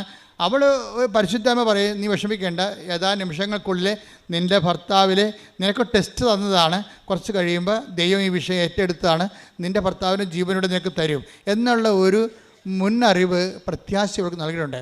ഈ പ്രത്യാശ വന്ന എന്താ ഗുണം? നമുക്ക് നിരാശ എന്ന് പറഞ്ഞാൽ എന്താണ്? ഇപ്പോൾ ആൾക്കാർ പറയും നിരാശ ഉണ്ടാകാതിരിക്കുക എന്ത് ചെയ്യണം? ആശ ഉണ്ടാകാതിരുന്നാൽ മതിയെന്ന്. പണ്ട് ബുദ്ധനൊക്കെ അങ്ങനെ പറഞ്ഞുകൊണ്ടിരുന്നത്, ആശ ഉണ്ടാകാതിരുന്നാൽ മതിയെന്ന്. പക്ഷേ ബൈബിൾ അതിനെ ഈ അണ്ടേ കൊണ്ടേ വളം വെക്കത്തില്ല, ഡയറക്റ്റ് റൂട്ടിലേ വളം വെക്കത്തുള്ളൂ. ബൈബിൾ എന്താ പറയണത്? പ്രത്യാശ ഉണ്ടെങ്കിൽ സ്വാഭാവികമായിട്ടും നിനക്ക് നിരാശ ഉണ്ടാകത്തില്ല. എന്തുകൊണ്ടാണ് നിനക്ക് നിരാശ ഉണ്ടാകാത്തത്? എന്താണെന്ന് വെച്ച് കഴിഞ്ഞാൽ പരിശുദ്ധാത്മാവ് നിനക്ക് അറിവ് നൽകും. അതാണ് വിഷയം. എന്താണ്? ഈ ഉടമ്പടിയോടുകൂടി നീ പരിശുദ്ധാത്മാവിൻ്റെ പ്രത്യേകമായ ഇടപെടലിനും കമ്മ്യൂണിക്കേഷനിലാകും നീ ദൈവമായിട്ട്. അപ്പോൾ ഒരു ആന്തരികമായൊരു കമ്മ്യൂണിക്കേഷൻ കിട്ടിക്കഴിഞ്ഞാൽ നിനക്ക് ആന്തരികമായി ഉറപ്പ് ലഭിക്കും. ഇപ്പോൾ എല്ലാവരും കിടന്ന് വിഷമിക്കുമ്പോഴും ചില സ്നേഹബന്ധങ്ങളൊക്കെ ഉണ്ടാകുമല്ലോ. അപ്പോൾ ഒത്തിരി കല്യാണ മന്ദിരം അവളെ ഒന്നിനും കെട്ടണില്ല, ഒന്നിനും സമ്മതിക്കണില്ല അവൾ. അപ്പോഴേ അപ്പനും അല്ലേ, അവളെ ഏറ്റവും അടുത്തറിയാവുന്നത് അവളുടെ ആങ്ങളൊക്കെ ആയിരിക്കും. ആങ്ങളെ വന്ന് അങ്ങനെയൊക്കെ മറ്റുള്ള കാര്യങ്ങളൊക്കെ അറിയാവുന്ന ആളായിരിക്കും. വന്ന് ചോദിക്കും, എടി നീ ഇങ്ങനെ നിൽക്കണത് എന്താ, നിനക്ക് വല്ല ഉറപ്പം കിട്ടിയിട്ടുണ്ടാന്ന് ചോദിക്കും. എന്ന് വെച്ച് കഴിഞ്ഞാൽ അവൾക്കല്ലേ അറിയാൻ പാടില്ല ഉറപ്പ് കിട്ടിയിട്ടുണ്ടാകുന്നത്. ഇതൊരു മറ്റു മനുഷ്യരോട് പറയാൻ പാടില്ലാത്തൊരു ഉറപ്പാണ് ദൈവവും നമ്മളും തമ്മിലുള്ള ബന്ധത്തിലുണ്ടാകുന്ന ഉറപ്പുകൾ. അതെപ്പോഴും ഇപ്പം നിങ്ങൾക്ക് മനസ്സിലായില്ലേ, ഞാൻ നിങ്ങൾക്ക് മനസ്സിലാകുന്ന ഭാഷയിലാണ് സംസാരിക്കുന്നത്. എന്ന് വെച്ച് കഴിഞ്ഞാൽ ഒരു ദൈവികമായ ആന്തരികമായ ഉറപ്പ് ഇവക്കുണ്ടേ. എന്താണത്? ഇത് അവസാനമല്ല, ദൈവം ഇടപെടുമെന്ന്. ആ ഉറപ്പ് പക്ഷേ ഉടമ്പടി എടുക്കാത്തവർക്കില്ല. ഉടമ്പടി എടുക്കുമ്പോൾ എന്ത് നിങ്ങൾക്ക് സംഭവിക്കണം നിങ്ങൾ അറിയണം. നിങ്ങളിങ്ങനെ ഓരോ ആൾക്കാർ വന്നിട്ട് ഓരോ അപേക്ഷക്കത്ത് എഴുതിക്കൊണ്ടു നിൻ്റെ അടുത്ത് കെട്ടിത്താത്തിച്ച് പോണ പോലെ അങ്ങനെ ഈസിയായിട്ട് പോണവരെ പോകും. അവർക്ക് അത് മനസ്സിലാകത്തില്ല. പക്ഷേ ഇത് ഉടമ്പടി വളരെ കാമ്പെക്കൊണ്ട് ശ്രദ്ധയോടെ ക്ലാസ്സെല്ലാം കേട്ട് താൻ എന്തിനാണ് ഉടമ്പടി എടുക്കണതെന്ന് എന്ന് ഒക്കെ നല്ല നിശ്ചയത്തോടെ ഉടമ്പടി എടുക്കുന്നവർക്ക് അവരുടെ അറിവിന് ആനുപാതികമായ ഒരു അനുഭവം ഉണ്ടാകും. എപ്പോഴും നമ്മൾ ശ്രദ്ധിക്കേണ്ടതേ ഇതെല്ലാം വർക്കൗട്ട് ചെയ്യണത് ഒരു അനുഭവത്തിൻ്റെ വെളിച്ചത്തിലാണ്. അനുഭവം ഉണ്ടാകണമെങ്കിൽ എന്ത് ചെയ്യണം? ആദ്യം അറിവുണ്ടാകണം. അറിവെന്ന് പറഞ്ഞാൽ എന്തുമാത്രം അറിവാണെന്ന് എനിക്കറിയത്തില്ല. ഞാൻ 10-38 കൊല്ലമായി ശുശ്രൂഷ ചെയ്തുകൊണ്ടിരിക്കുന്നതാണ്. ഇപ്പോഴും ഈ വിഷയത്തിൽ പുതിയ പുതിയ കാര്യങ്ങളാണ് കർത്താവ് പറയണത്. അപ്പോൾ അറിവ് എവിടെ ചെന്ന് എത്തുമെന്ന് ഒരു പിടിയുമില്ല. നമ്മൾ ചിലപ്പോൾ ഇപ്പോഴും ABCD തന്നെ ആയിരിക്കും ചിലപ്പോൾ ആധ്യാത്മികതയുടെ. എന്ന് കഴിഞ്ഞാൽ ഇതിൻ്റെ അകത്ത് വെച്ച് കഴിഞ്ഞാൽ അറിവാണ് നമുക്ക് എന്ത് തരണത്? അനുഭവം തരണത്. അപ്പം അനുഭവത്തിൻ്റെ അകത്ത് മൈനർ അനുഭവം എക്സ്പീരിയൻസ് ഉണ്ട്, മേജർ എക്സ്പീരിയൻസ് ഉണ്ട്. ഇപ്പം മൈനർ എക്സ്പീരിയൻസിന് മൈനറായിട്ടുള്ള അറിവൊക്കെ മതി. മേജർ എക്സ്പീരിയൻസിന് മേജർ ആയിട്ടുള്ള വിസ്റ്റം വേണം. ഇതാണ് നമ്മൾ കൂടുതൽ ആഴങ്ങളിലേക്ക് നീക്കി വലയിറക്കാൻ ഈശോ പറയത്തില്ലേ? Eesho take the word of God. ശ്രദ്ധിക്കട്ടെ. ഹല്ലേലൂയ. ലൂക്ക 5:4. ലൂക്ക 5:4. സംസാരിച്ചു തീർന്നപ്പോൾ സംസാരിച്ചു തീർന്ന ഈശോ പ്രസംഗിക്കായിരുന്നു അവരോട് കടൽത്തീരത്തിൽ വെച്ച്. സംസാരിച്ചു തീർന്നപ്പോൾ അവൻ ശിമയോനോട് പറഞ്ഞു, ആഴത്തിലേക്ക് നീക്കി മീൻ പിടിക്കാൻ വലയിറക്കുക. ഇത് വാസ്തവത്തിൽ ഞാൻ ഒരിക്കലും ഈ വചനം വായിച്ചുകൊണ്ടിരുന്നപ്പോഴേ, ഇപ്പോഴല്ല, ഇപ്പം ഞാൻ ഇത് ഓർത്തുകൊണ്ട് ഇങ്ങനെ പറയാം. അതായത് ഈശോ ഈ നമുക്ക് കടലിലത്തെ, ഞാൻ കുറേ നാൾ കടലോരത്തും കടലിലും ഒക്കെ ആയിട്ട് വിശേഷ വില ചെയ്താണ്. എപ്പോഴും വെള്ളം വെഞ്ചരിക്കാൻ പോവുകയും പിന്നെ വർഷമാകുമ്പോൾ എല്ലാ വെള്ളങ്ങളും ഒരുമിച്ച് കൂട്ടിയിട്ട് അവരെ കുമ്പസാരിപ്പിക്കുകയും വള്ളത്തേക്ക് കടലിൽ ചെറുവള്ളങ്ങളിൽ പോയിട്ട് വലിയ വള്ളങ്ങളിൽ കയറി ബോട്ടുകളിൽ പോയി അവരെ വെഞ്ചരിക്കുകയും കത്തോലിക്കരെ കുമ്പസാരിപ്പിക്കുകയും ചെയ്യുന്ന ഒരു ശുശ്രൂഷയുണ്ട്. 10 കൊല്ലം ചെയ്തതാണ്. അപ്പോഴൊക്കെ നമുക്ക് കടത്തീരത്ത് വരുമ്പോൾ നമ്മൾ കാണുന്നൊരു വിഷയം എന്ന് വെച്ച് കഴിഞ്ഞാൽ ചില ബീച്ചുകാരൊക്കെ ഉണ്ടാവും കടലോരത്ത്, കടലിൽ ബീച്ചാണ്. അവർക്ക് വല്ല കൂരി പോലെയൊക്കെ ഉള്ള മീനൊക്കെ കിട്ടും. അവർക്ക് കണമ്പ്, മാലാൻ, അങ്ങനെയൊക്കെ ചെറിയ ചെറിയ മീനൊക്കെ കടത്തീരത്ത് കൂടി പോണ മീനുണ്ട്. പക്ഷെ നമ്മൾ അത് ലോ പ്രഷറിലുള്ളതാണ്. നങ്ക്, ഇതുപോലെ തന്നെ ചെമ്മീൻ, ഇതൊക്കെ ലോ പ്രഷറിൽ വർക്ക് ചെയ്യണതാണ്. അതിൻ്റെ ഒരു തീരത്തിൻ്റെ ഒരു പ്രത്യേകതയാണത്. അതുകൊണ്ട് ജീവിക്കുന്ന ഒത്തിരി പേരുണ്ട്. ഇപ്പോഴ് ഈ ആൾക്കാരൊക്കെ ടെർമക്കോൾ പോലൊക്കെ ഒരു വള്ളമൊക്കെ ഉണ്ടാക്കി അതിൽ തുഴഞ്ഞ് ഒറ്റക്ക് പോയി. ഇപ്പോൾ ആൾക്കാർ ഒരാൾ മതി അതിൻ്റെ അടുത്ത് പോകാൻ. ഇപ്പോൾ ആ മേഖലയിൽ നിന്നെല്ലാം ആൾക്കാരെല്ലാം പഠിച്ച് വേറെ തൊഴിലിന് പോവുകയാണ്. ഇനിയിപ്പോൾ ആ മേഖലയിൽ നാളെ ഹൈടെക് വരും. ഇപ്പോഴും നമ്മൾ ജപ്പാനിലൊക്കെ കാണുന്ന പോലെ ഡ്രോണൊക്കെ കൊണ്ടാണ് ഇപ്പോൾ ജപ്പാനിലൊക്കെ വല ഇറക്കണത്. വലയും കൊണ്ട് ഡ്രോൺ പോയിക്കൊള്ളൂ. ഡ്രോൺ തന്നെ കടലിൽ വല ഇട്ടിട്ട് തിരിച്ചു വരുന്നുള്ളൂ. എന്നിട്ട് ചെറിയൊരു ബീഞ്ച് പോലെ സാധനം വെച്ചിട്ട് തനിത്താൻ വലിക്കും. ഒരാൾക്കാരെ കടലിൽ പോകേണ്ട കാര്യമില്ല. ഇപ്പോൾ കാലങ്ങൾ അങ്ങോട്ട് മാറുകയാണ്. നാളെ നനഞ്ഞിട്ടുള്ള പരിപാടിയൊന്നുമില്ല, അപകടമില്ല, എല്ലാം. പക്ഷേ ആഴങ്ങളിലേക്ക് നിൽക്കാനൊന്നും ഇവർക്ക് പറ്റത്തില്ല. ആഴങ്ങളിലേക്ക് നിൽക്കണമെങ്കിൽ തിരുത, അറക്ക പോലെയുള്ള വലിയ വലിയ മീനുകൾ ഹൈ പ്രഷറിൽ താമസിക്കുന്നതാണ്. നല്ല ആഴങ്ങളിലേക്ക്. ഈ അനുഭവത്തിലും അങ്ങനൊരു പ്രശ്നമുണ്ട്. നിങ്ങൾ പനി മാറുക, നെഞ്ചുവേദന മാറുക, വേർപ്പ് മാറുക, അങ്ങനെയുള്ള കൊച്ചു മീനുകളെ പിടിക്കണമെങ്കിൽ നിങ്ങളുടെ ഈ ലോ ഫെയ്ത്ത് മതി, ചെറിയ ഫെയ്ത്ത് മതി. ചെറിയ വിശ്വാസം കൊണ്ടൊക്കെ നടക്കും. പക്ഷേ ഒരു സീരിയസ് അഗ്നി പരീക്ഷ വന്നു കഴിഞ്ഞാൽ അത് വലിയ മീനാണ്. അതിന് ആധ്യാത്മികതയുടെ ആഴങ്ങളിലേക്ക് പോകണം. എന്താ കാര്യം? ചൊല്ലൽ കൊണ്ട് പറ്റത്തില്ല. പിന്നെന്താണ്? ചെയ്യൽ വേണം. എന്ന് ചെയ്യുമ്പോൾ എന്താ സംഭവിക്കണത്? നമ്മൾ ചൊല്ലുന്ന കാര്യത്തിൽ നമ്മൾ സീരിയസ് ആയിട്ട് വിശ്വസിക്കുന്നു, നമ്മൾ പറയുന്ന കാര്യം. അതുകൊണ്ടാണ് ഉടമ്പടിയിലെ കുറേ അധികം, ഇപ്പോൾ ഈ വൈശാഖെന്നും പറഞ്ഞ് സാക്ഷ്യം ഉണ്ടായിരുന്നു ഈ ദിവസങ്ങളിൽ. വൈശാഖിൻ്റെ വിഷയം എന്ന് വെച്ചാൽ വൈശാഖ് പണ്ട് കൃപാസനത്തിൻ്റെ ഒരു ശത്രുവായിരുന്നു. കൃപാസനത്തിൻ്റെ ഏറ്റവും വലിയ മിത്രങ്ങൾ ആകാൻ പോണവർ ആദ്യം ശത്രുവാകും, പിന്നീട് അവർ മിത്രങ്ങളാകണത്. കാര്യം വെച്ച് കഴിഞ്ഞാൽ ഇവരിലൂടെ കൃപാസനത്തെ വളർത്തിയത് മുഴുവനും കൃപാസനത്തിൻ്റെ മിത്രങ്ങളെ പോലെ തന്നെ ശത്രുക്കൾക്കും പ്രാധാന്യം ഉണ്ടായി ഒരു കാലത്ത്. കാര്യം ഇവിടെ ആദ്യം അറ്റാക്ക് ചെയ്തത് യുക്തിവാദികളാണ്. മാസങ്ങളോളം അവർ യോഗം ചേർന്ന് ഈ അടയാളങ്ങളൊക്കെ കണ്ടിട്ട് ആൾക്കാർക്കൊക്കെ ഒരു വിശ്വാസം കുറവുള്ളവർക്ക് അസ്വസ്ഥത ഉണ്ടാകുമല്ലോ. വിശ്വാസം കുറവുള്ളവർക്കും ദൈവത്തെ ചുമ്മാ ഒരു ആഡംബരമായിട്ടും അധികാരത്തിനായിട്ട് ഉപയോഗിക്കുന്നവരുണ്ട്. അവർക്കെല്ലാം അടയാളങ്ങൾ അസ്വസ്ഥത ഉണ്ടാക്കും. അപ്പം അതുപോലെ അങ്ങനെ ഒരു കാലം ഉണ്ടായിരുന്നു ഇവിടെ. പക്ഷേ അതിലൊരാളായിരുന്നു ഈ വൈശാഖ് എന്ന് പറഞ്ഞ ആൾ. ഇത് തട്ടിപ്പാണ്, ഭൂലോക തട്ടിപ്പാണ്, ആനകൂന എന്നൊക്കെ പറഞ്ഞ് പൈസ ഉണ്ടാക്കാൻ വേണ്ടിയാണെന്നൊക്കെ 10, 20, 25, 40 കേരളത്തിൽ ഏറ്റവും കൂടുതൽ അറ്റാക്ക് വാങ്ങിച്ചൊരു വൈദികനാണ് ഞാൻ ഒരു കാലത്ത്. ഞാൻ കൂളായിട്ടേക്ക് എൻ്റെ ഈ ജപമാല ഉള്ളിടത്തോളം കാലം ആർക്കും തോൽപ്പിക്കാൻ പറ്റത്തില്ല. എന്താ കാര്യം? ജപമാല മാതാവിൻ്റെ നമുക്ക് ഏറ്റവും വലിയ ശക്തമായ മധ്യസ്ഥ പ്രാർത്ഥന. മാതാവിൻ്റെ പ്രാർത്ഥന അല്ലത്, അത് രക്ഷാകര പ്രാർത്ഥന മാതാവിൻ്റെ മധ്യസ്ഥത്തിലാണ് ലോഞ്ച് ചെയ്യണത്. അപ്പോൾ അതിന് ഒരു അഭിഷേകം കിട്ടിയിരിക്കുന്ന കാരണം, ഈ അഭിഷേകം എന്നുകൊണ്ട് എന്താണെന്ന് എല്ലാത്തിനും ഒരു അഭിഷേകമുണ്ട്, നിങ്ങൾക്കറിയാമല്ലോ. ഇപ്പം തന്നെ അവളുടെ പേര് ജിൻസി. അച്ഛൻ സ്വന്തം ഭർത്താവിന് അന്ത്യകുദാശം കൊടുത്ത് പോകുമ്പോൾ എല്ലാ ബന്ധുക്കളും കെട്ടിപ്പിടിച്ച് കരയുമ്പോൾ ജിൻസി എന്താ കരയാത്തത്? അതിനാണ് ഈ അഭിഷേകം എന്ന് പറയുന്നത്. ഒക്കെ മനസ്സിലായില്ല? അല്ലാതെ എണ്ണ കൊണ്ടൊന്ന് തലക്കോരി ഒഴിക്കണേനല്ല അഭിഷേകം എന്ന് പറയുന്നത്. അതിനും പറയാം, പക്ഷേ ആന്തരികമായ അഭിഷേകമുണ്ട്. ഈ ബാഹ്യമായ അടയാളങ്ങളൊക്കെ അർത്ഥവത്താകണമെങ്കിലും അനാചാരങ്ങൾ അല്ലാതായിരിക്കണമെങ്കിലും ആന്തരികമായ അത് ഉദ്ദേശിക്കുന്ന സൂചന ആന്തരികമായി നടക്കണം ആ മനുഷ്യനെ. ആന്തരികമായി ആ അഭിഷേകം നടക്കാത്തോളം കാലം എണ്ണയല്ല, പെട്രോൾ ഒഴിക്കണത്, എണ്ണ ഒഴിക്കണത് എല്ലാം കണക്കാണ്. ആന്തരികമായ ഒരു അഭിഷേകമുണ്ട് എല്ലാത്തിനും. ദൈവകൃപ പ്രവർത്തിക്കണത് ആന്തരികമാണ്. അതുകൊണ്ടാണ് കൃപയെക്കുറിച്ച് പറയുമ്പോൾ എന്താ പറയണത്? കർത്താവിൻ്റെ കൃപ പറഞ്ഞേ, കർത്താവിന്റെ കൃപ അവന്റെ ആത്മാവിന്റെ കൂടെ ഉണ്ടായിരിക്കട്ടെ. അവന്റെ ആത്മാവോട് കൂടെ ഉണ്ടായിരിക്കട്ടെ. തലയുടെ കൂടെ ഉണ്ടാകുകയല്ല, കൃപ തലയിലല്ല ഇരിക്കണത്, തലയുടെ മുകളിലും അല്ല ഇരിക്കുന്നത്. ഗലാത്യ 6:18 സഹോദരരെ പറഞ്ഞ സഹോദരങ്ങളെ, നമ്മുടെ കർത്താവായ യേശുക്രിസ്തുവിന്റെ കൃപ നിങ്ങളുടെ ആത്മാവിനോട് കൂടെ ഉണ്ടായിരിക്കട്ടെ. കൃപ ആത്മാവിൽ അഭിഷിക്തമാകുന്ന കൃപയുടെ സൂചനയായിട്ടാണ് നമ്മൾ ശിരസ്സിലെ അഭിഷേകം മേടിക്കണത്. അപ്പോൾ ശിരസ്സിലെ അഭിഷേകം ചെയ്തില്ലെങ്കിലും അനുദിന ജീവിതത്തിൽ സാധാരണ മനുഷ്യർക്ക് അവരുടെ ജീവിത പ്രതിസന്ധി അതിജീവിക്കാൻ ആവശ്യമായ ആന്തരികമായ കൃപ അവർക്ക് ലഭിക്കും. അതിനെയാണ് ഇൻട്രിൻസിക് അനോയിൻറ്റിങ് എന്ന് പറയണത്. അത് പരിശുദ്ധാത്മാവ് നമുക്ക് ലഭിച്ചിരിക്കുന്ന തോതനുസരിച്ചാണ് നമുക്കത് ഫീൽ ചെയ്യണത്.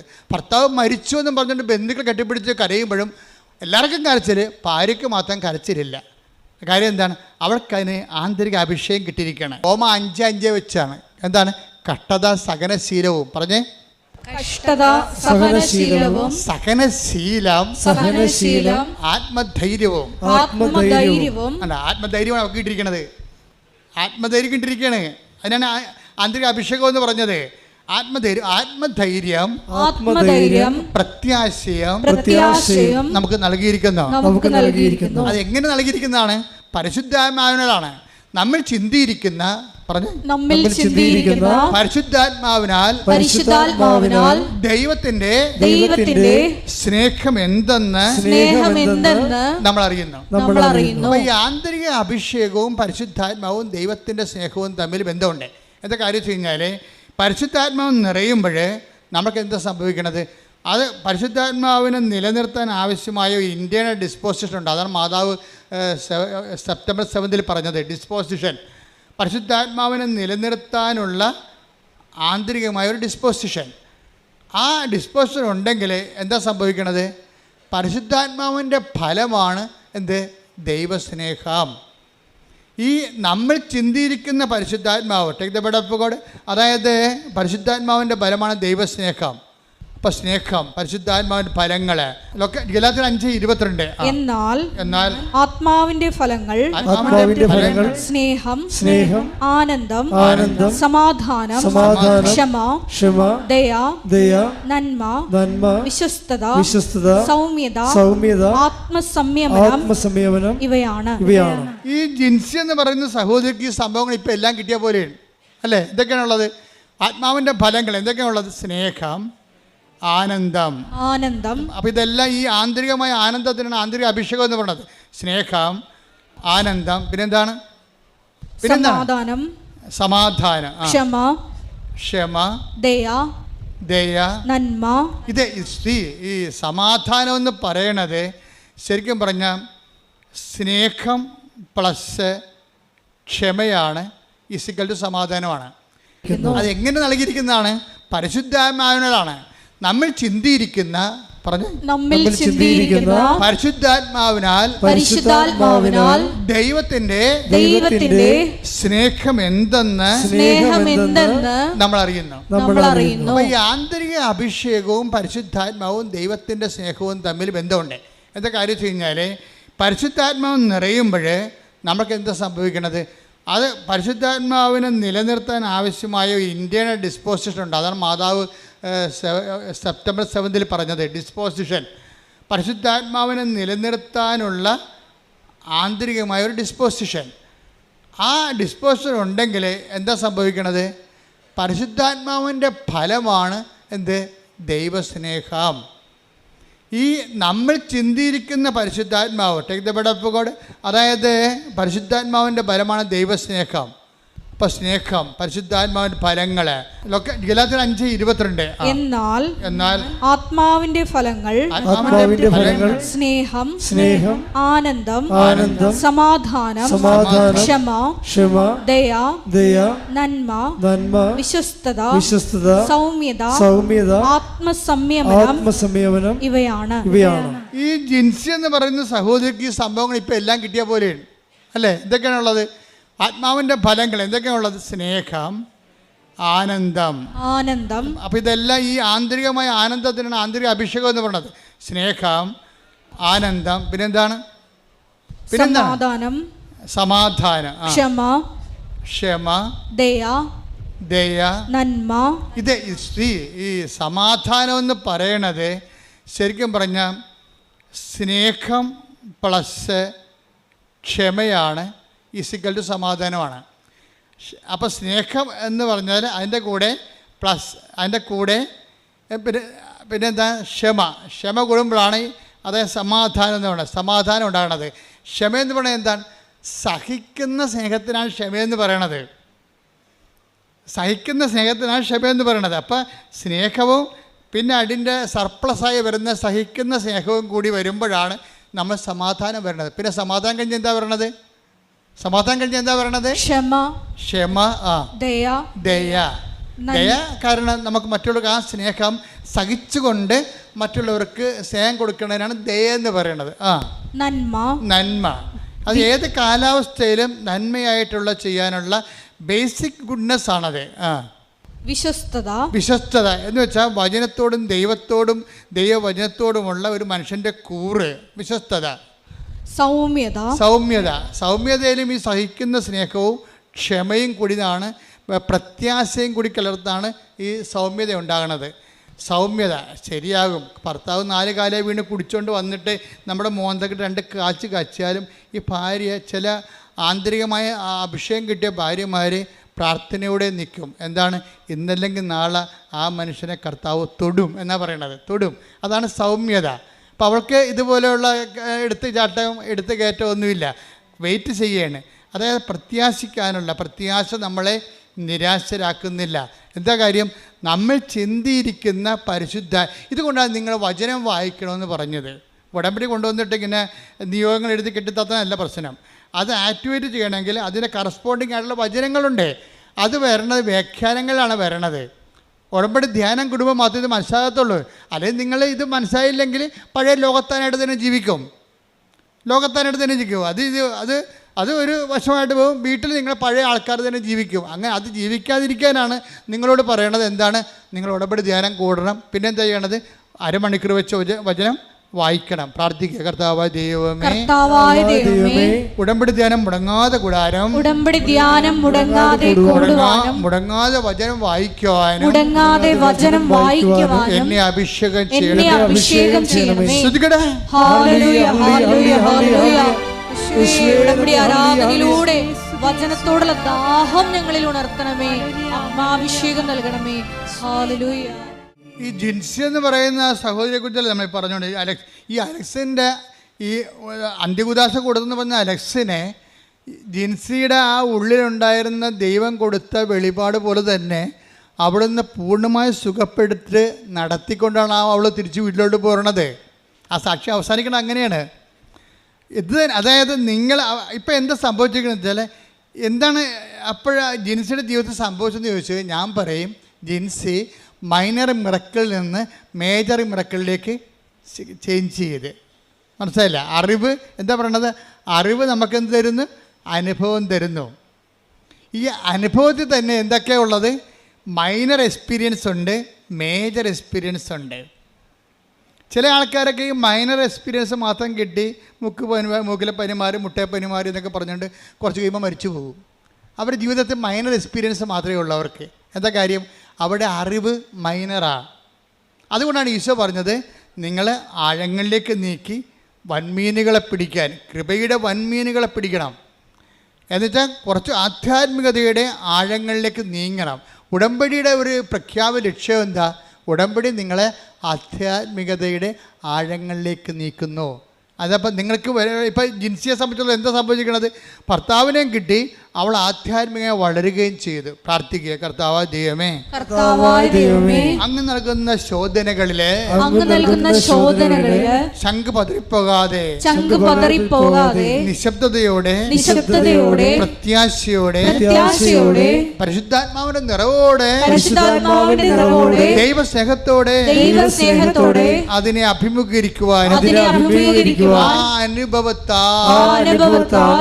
അനുഭവത്താൽ എന്താ? അനുഭവം എന്തിനാ? സാക്ഷ്യം പറയാനാണോ? അല്ല. അറിവ് നമുക്ക് അറിവ് നമുക്ക് എന്ത് ചെയ്യും? അനുഭവം തരും. അനുഭവം നമുക്ക് എന്താ തരണത്? ബോധ്യം. ഇപ്പം ജിൻസിക്ക് എന്താ കിട്ടിയിരിക്കണത്? ബോധ്യം. എന്താണ്? ഈ കാലം കഴിഞ്ഞു പോകും. എന്ത് സങ്കടം വന്നാലും ഞാൻ ഉടമ്പടിയെടുത്ത അമ്മ എനിക്ക് വേണ്ടി മധ്യസ്ഥം വഹിച്ചുകൊണ്ടിരിക്കും. അപ്പോൾ ജീവിതത്തെ ഞാൻ എന്ത് ക്രൈസിസ് ആയാലും കാഷ്വാലിറ്റി ആയാലും എനിക്കിനി അതിജീവിക്കാൻ കഴിയും. കാരണം എന്താണ്? ഞാൻ ഉടമ്പടിയിലാണ്. പ്രാർത്ഥിക്കുക. കർത്താവായ ദൈവമേ, ഇത്തരം ആന്തരിക അവബോധത്തിലേക്ക്, ആത്മീയ ബോധ്യത്തിലേക്ക് എന്നെ നയിക്കണമേ.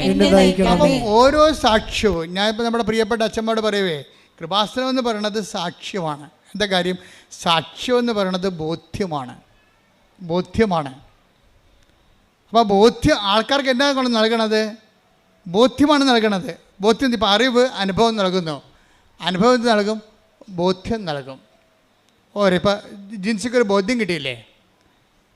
ഈ ബോധ്യം പക്ഷേ ആദ്യം ഉണ്ടായിരുന്ന വൈശാഖിനില്ലായിരുന്നു.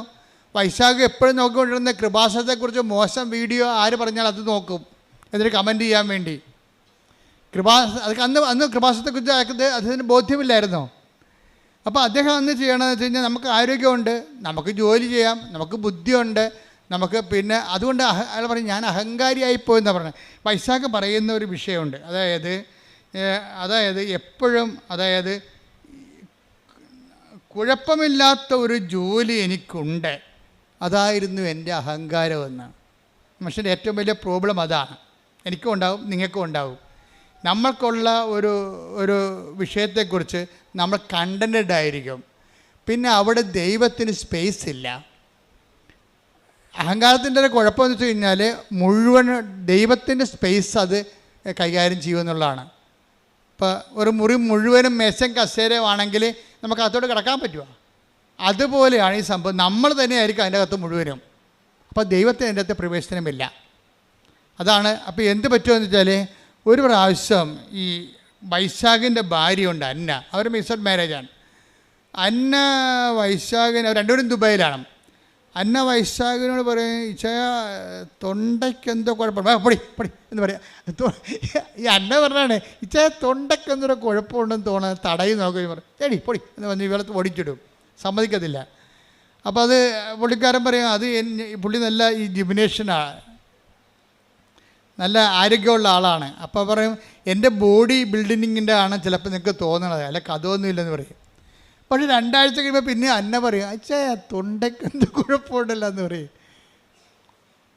അപ്പം പിന്നെ ഇവളോട് ഭയങ്കര സ്നേഹമായത് കാരണം എന്നാൽ പിന്നെ പോയി നോക്കാമെന്ന് പറയും. എന്നാൽ പിന്നെ പോയി നോക്കാമെന്ന് പറഞ്ഞ് ടെസ്റ്റ് ചെയ്ത് കഴിയുമ്പോൾ പിക്ചർ ആപ്പടെ മാറും. എന്താ കാര്യം? ഇത് തൈറോയ്ഡ് ക്യാൻസറാണ് സംഭവം. തൈറോയ്ഡ് ക്യാൻസർ ആകുമ്പോൾ പിന്നെ അവിടെ ദുബായിൽ വേണ്ടത്ര മെഡിക്കേഷൻ ഇല്ല. അവളെ നേഴ്സാണ്, അവളവിടെ നിൽക്കും. എന്നിട്ട് ഇയാളെ നാട്ടിലേക്ക് പറഞ്ഞു വിടും. നോക്കിയേ, 1 സെക്കൻഡ് കൊണ്ട് കാര്യങ്ങൾ മാറുന്നു കണ്ടില്ലേ? 1 സെക്കൻഡ് കൊണ്ട് കാര്യം മാറും. എല്ലാം ഓക്കെ ആയിരുന്നൊരു കുടുംബത്തിലാണ് പെട്ടെന്ന് കാലാവസ്ഥ മാറണം. കണ്ട, വൈശാഖ് നാട്ടിലും അന്ന ദുബൈയിലുമാണ്. പിന്നെ എന്താ ചെയ്യണത്? അപ്പോൾ ഇതൊരു ഓപ്പറേഷനിലേക്കാണ് പോണത്. നാട്ടിൽ വന്നും അത് സ്കാൻ ചെയ്തെടുത്ത് നോക്കിയപ്പോഴും അത് തൈറോയ്ഡിൽ ക്യാൻസർ തന്നെയാണ്. അതോടുകൂടി ഈ മനുഷ്യൻ അസ്തമിക്കാൻ തുടങ്ങും. വല്ലാത്ത രീതിയിൽ വിഷമവും വേദനയും, കാലാവസ്ഥ മുഴ അങ്ങനെ വലുതാകാൻ തുടങ്ങും.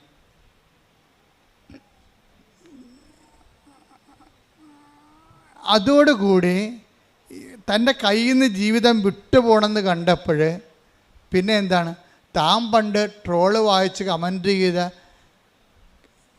ആ സ്ഥലത്തേക്ക് ഈ മനുഷ്യൻ തിരിച്ചു വരും. ആൾ തിരിച്ചു വന്ന് കണ്ടില്ലേ? കാര്യം അവസാനത്തെ അഭയം. അപ്പോൾ എനിക്ക് മനസ്സിലായി കൃപാസനത്തിൽ വരാം. പണ്ട് ഭാര്യയുമായിട്ട് ഒന്ന് വന്നതാണ്. അന്ന് ഭാര്യനെ കൊണ്ടൊക്കെ എടുപ്പിച്ചിട്ട് ഇവിടെ വരുന്ന ആൾക്കാരെ എണ്ണിക്കൊണ്ടിരിക്കുകയാണ്. ഏതെല്ലാം തരത്തിൽ വൈശാഖ് ചെയ്തുകൊണ്ടിരുന്ന പരിപാടി, ഇവിടെ വരുന്ന ആൾക്കാരൊക്കെ നോക്കും എന്തെല്ലാം തരത്തിലുള്ള ആൾക്കാരുടെ വരുന്നത്. ആൾക്കാരുടെ എണ്ണം കാണുമ്പോൾ കുറേ കാശ് അച്ഛൻ ഉണ്ടാക്കുന്നുണ്ടല്ല. ഇതൊക്കെ ചിന്തിച്ചിട്ടാണ് പുള്ളി അവിടെ നിന്നത്. ഇതെല്ലാം ചിന്തിച്ചിട്ടാണ്. നമുക്കറിയാമല്ലേ, അത് കൃപാസനത്തിന് എന്തെങ്കിലും ഉണ്ടെങ്കിൽ അതെല്ലാം മാതാവിൻ്റെ നാളെ കാലങ്ങളിലുള്ള തീർത്ഥാടനത്തിൻ്റെ സൗകര്യത്തിന് വേണ്ടി എല്ലാം നമ്മൾ ക്രമീകരിച്ചുകൊണ്ടിരിക്കുകയാണ്. ആർക്കും ഒന്നും ചെയ്യാൻ പറ്റത്തില്ല. എന്നാലും മനുഷ്യൻ ചിന്തിക്കുന്ന ചിന്ത കണ്ടില്ലേ? ദേവാലയത്തിൽ വന്നിട്ടും ചിന്തിക്കുന്നതിനെക്കുറിച്ച് ഭൗതിക ചിന്തയാണ് വരണത്, ആധ്യാത്മിക ചിന്തയല്ല. ഈ കുരങ്ങനെ കൊണ്ട് ചൂടുപായസം കുഴപ്പിച്ചിട്ടുണ്ടെന്ന് പറഞ്ഞാൽ ഭാര്യനെ കൊണ്ട് ഉടമ്പടി എടുത്തിട്ട് ഭർത്താവ് ലോകകാര്യങ്ങളെ പറഞ്ഞുകൊണ്ട് ഇവിടെ ഇരിക്കുകയാണ് ഇതിൻ്റെ അകത്ത്. ഇനിയിപ്പോൾ തട്ടിപ്പായിരിക്കുമോ ഇനി? അതൊക്കെയാണ് പുള്ളി ചിന്തിക്കണത്. പക്ഷേ ഇത് എടുത്തു കഴിഞ്ഞ് പോയതിന് ശേഷമാണ് പിന്നീട് പുള്ളിക്കാരന് ഈ ഡെവലപ്മെൻറ്റ്സ് ഉണ്ടാകണത്. അതോടുകൂടി പുള്ളി വല്ലാത്തൊരവസ്ഥയിലാകും. അതിനുശേഷം 2 പേരും അങ്ങനെ ഉടമ്പടി എടുക്കും. ഉടമ്പടി എടുക്കുമ്പോൾ വൈശാഖ് പറയണത് എനിക്ക് ലൈഫ് തരണമെങ്കിൽ, തിരിച്ചു തരികയാണെങ്കിൽ ഞാൻ നിത്യതയെ ലക്ഷ്യമാക്കി ജീവിക്കുമെന്നാണ്. എന്ന് ഉടമ്പടി തുടരും. അതായത് എതിർത്ത് നിൽക്കുന്നവരെ ദൈവാനുഭവം പ്രാപിച്ചാൽ അവർക്ക് കിട്ടുന്ന ബോധ്യമെന്ന് പറയണത് വല്ലാത്ത ബോധ്യമായിരിക്കും. ഇത് അമ്മയുമായിട്ട് ഇയാൾ ഒരു ഡിസ്കഷനിൽ, അമ്മ എനിക്കൊരു ലൈഫ് തിരിച്ചു തരികയാണെങ്കിൽ ഞാൻ പിന്നെ നിത്യമായിട്ട് ഉടമ്പടി ജീവിക്കും, നിത്യതയ്ക്ക് വേണ്ടി ജീവിക്കും എന്നൊക്കെ ഈ മനുഷ്യൻ എല്ലാം തകർന്ന് ദൈവത്തോട് പറയും. അതുപോലെ തന്നെ പിന്നെ ഞാൻ മുമ്പ് നിങ്ങളോട് പറഞ്ഞില്ലേ, ഉടമ്പടി ഇങ്ങനെ വെറുതെ ചെയ്യുക മാത്രമല്ല, വൈശാഖിൻ്റെ മുമ്പിൽ അദ്ദേഹത്തിന് കുറേ കാശൊക്കെ ചിലവായല്ലോ, ഓപ്പറേഷനൊക്കെ നടന്ന്. അപ്പോൾ കുറേ കാശ് ചിലവായി. ഇവർ സാമ്പത്തികമായിട്ട് തകർന്നുപോയി. അപ്പോൾ ഇതിൽ നിന്ന് റിലീവ്ഡ് ആകുകയും അതേസമയം തന്നെ സാമ്പത്തികമായിട്ട് ഇയാൾ തകർന്നു പോവുകയും ചെയ്യും. കാര്യം ലക്ഷക്കണക്കിന് രൂപ പോയില്ലേ. ജോലിക്ക് പോയിട്ടും കുറേ നാളായി. ഭാര്യ മാത്രമേ ജോലിക്ക് പോകാനുള്ളൂ. കടം അതിനേക്കാൾ ഇരട്ടിയായി വന്നപ്പോൾ ഒരു ദിവസം ഇയാൾ ദുബായിലെ സ്ട്രീറ്റിലൂടെ വരുമ്പോൾ ഒരു ധർമ്മക്കാരൻ ഇയാളുടെ മേലെ കൈ നീട്ടിയപ്പോൾ എന്നാ പറ്റിയെന്നറിയാമോ? ഇവർ ഭയങ്കര സാമ്പത്തികമായിട്ട് പാപ്പരായ മനുഷ്യരായിപ്പോയി. കുറേ ചിലവൊക്കെ വന്ന് ഒന്നുമില്ലാതായി. അപ്പോൾ അങ്ങനെ വന്നപ്പോഴേ ഈ മനുഷ്യൻ്റെ പോക്കറ്റിൽ ഈ ധർമ്മക്കാരനെ കണ്ടപ്പോഴേ ഈ ഉടമ്പടിക്കുള്ളൊരു ഗുണവതാണ്. ഉടമ്പടി നിങ്ങളെ എപ്പോഴും മറ്റുള്ളവരെ കരുതാൻ പറയും. അപ്പം അങ്ങനെ ഉടമ്പടിയുടെ ഒരു കൾച്ചർ ബേസിൽ പുള്ളിക്ക് മറ്റുള്ളവരെ കരുതാനുള്ള ഒരു പ്രത്യേക മോട്ടിവേഷൻ ഉടമ്പടിയിലൂടെ കിട്ടിയിട്ടുണ്ട്. അപ്പോൾ അത് അദ്ദേഹത്തിന് മനസ്സിലുണ്ട്. അപ്പോൾ ഈ ധർമ്മക്കാരൻ ഇയാളുടെ മുമ്പിൽ കൈ നീട്ടിയപ്പോൾ ഇയാൾക്ക് ആണെങ്കിൽ അന്ന് അത്താഴത്തിനും എത്രയോ രണ്ടുപേർക്കും ജോലി ഉണ്ടായിരുന്നതാണേ. ഇപ്പോൾ ഈ ഒരു പ്രത്യേകത്തിൽ പൈസ എല്ലാം പോയി. അപ്പോഴേ ഇയാൾ ഈ ധർമ്മക്കാരൻ കൈ നീട്ടുമ്പോൾ ഭാര്യയെ വിളിച്ച്, അത് അന്ന് അവളവിടെ ഭാര്യയെ വിളിച്ച് ചോദിക്കും, എടി അത്താഴത്തിന് എന്നാണെന്ന് ചോദിക്കും. എന്ന് വെച്ച് കഴിഞ്ഞാൽ അത്താഴത്തിനുള്ള കാശാണ് ഈ പോക്കറ്റിൽ കിടക്കണത്. വല്ല ഹോട്ടലിൽ നിന്ന് വല്ലതും വാങ്ങിച്ചുകൊണ്ട് വീട്ടിൽ പോകണം, അതിൻ്റെ ഉദ്ദേശത്തിലാണ് പുള്ളി നടന്ന് വരണത്. അപ്പോൾ അതിൻ്റെ അകത്ത് 10 ദിർഹംസ് ഉണ്ട്. തട്ടി വിളിച്ച് 220 രൂപ പുള്ളിയുടെ പോക്കറ്റിൽ കിടപ്പുണ്ട്. അപ്പോൾ 220 രൂപ കിടപ്പുണ്ട്. ഭാര്യയെ വിളിച്ച് ചോദിക്കും, എടി അത്താഴത്തിന് എന്നാന്ന് ചോദിക്കും. അപ്പോൾ പറയും, നിങ്ങൾക്ക് കൊളസ്ട്രോൾ അല്ലേ, നിങ്ങൾ ഡയറ്റിലാണ്, നിങ്ങൾക്ക് ഞാൻ സവാളയും തൈരും അരിഞ്ഞു വെച്ചിട്ടുണ്ട് രാത്രി, അതുപോലെ ഞാൻ പിന്നെ എങ്ങനെ അഡ്ജസ്റ്റ് ചെയ്യാമെന്ന് പറയും. എന്നാണോ ചോദിക്കാൻ കാര്യം? അല്ലോ ഒരു ധർമ്മക്കാരൻ എൻ്റെ അടുത്ത് നിൽക്കണേ, ആ കൊടുത്തിട്ട് പോരാൻ പറയും. അപ്പോൾ ഉടനെ ഈ മനുഷ്യൻ ഇതിൻ്റെ അകത്തുള്ള 10 ദിർഹംസ് അയാൾക്ക് കൊടുക്കും. എന്നിട്ട് പോയി അയാൾക്ക് സവാളയും ഇത് മതി, സവാളയും തൈരും മതി രാത്രി. അപ്പോൾ അത് കൊടുക്കാനും തൻ്റെ കയ്യിൽ അത്താഴത്തിനുള്ള വക കൂടി കൊടുക്കാൻ വേണ്ടി അയാൾക്ക് ഒരു ആന്തരികമായ അഭിഷേകം കിട്ടും. ഇതാണ് സംഭവം, പിടിയിട്ടില്ലേ? അപ്പോൾ ഈ 10 ദിർഹംസ് അയാൾക്കെടുത്ത്, ധർമ്മക്കാരൻ അത്രയും പ്രതീക്ഷിച്ചില്ല, വല്ല 2-3 ദിർഹംസ് കിട്ടുമെന്നാണ് വിചാരിച്ചത്. അവൾ കൈ പുകയിലുണ്ടായിരുന്ന 10 ദിർഹംസും കൊടുത്ത്.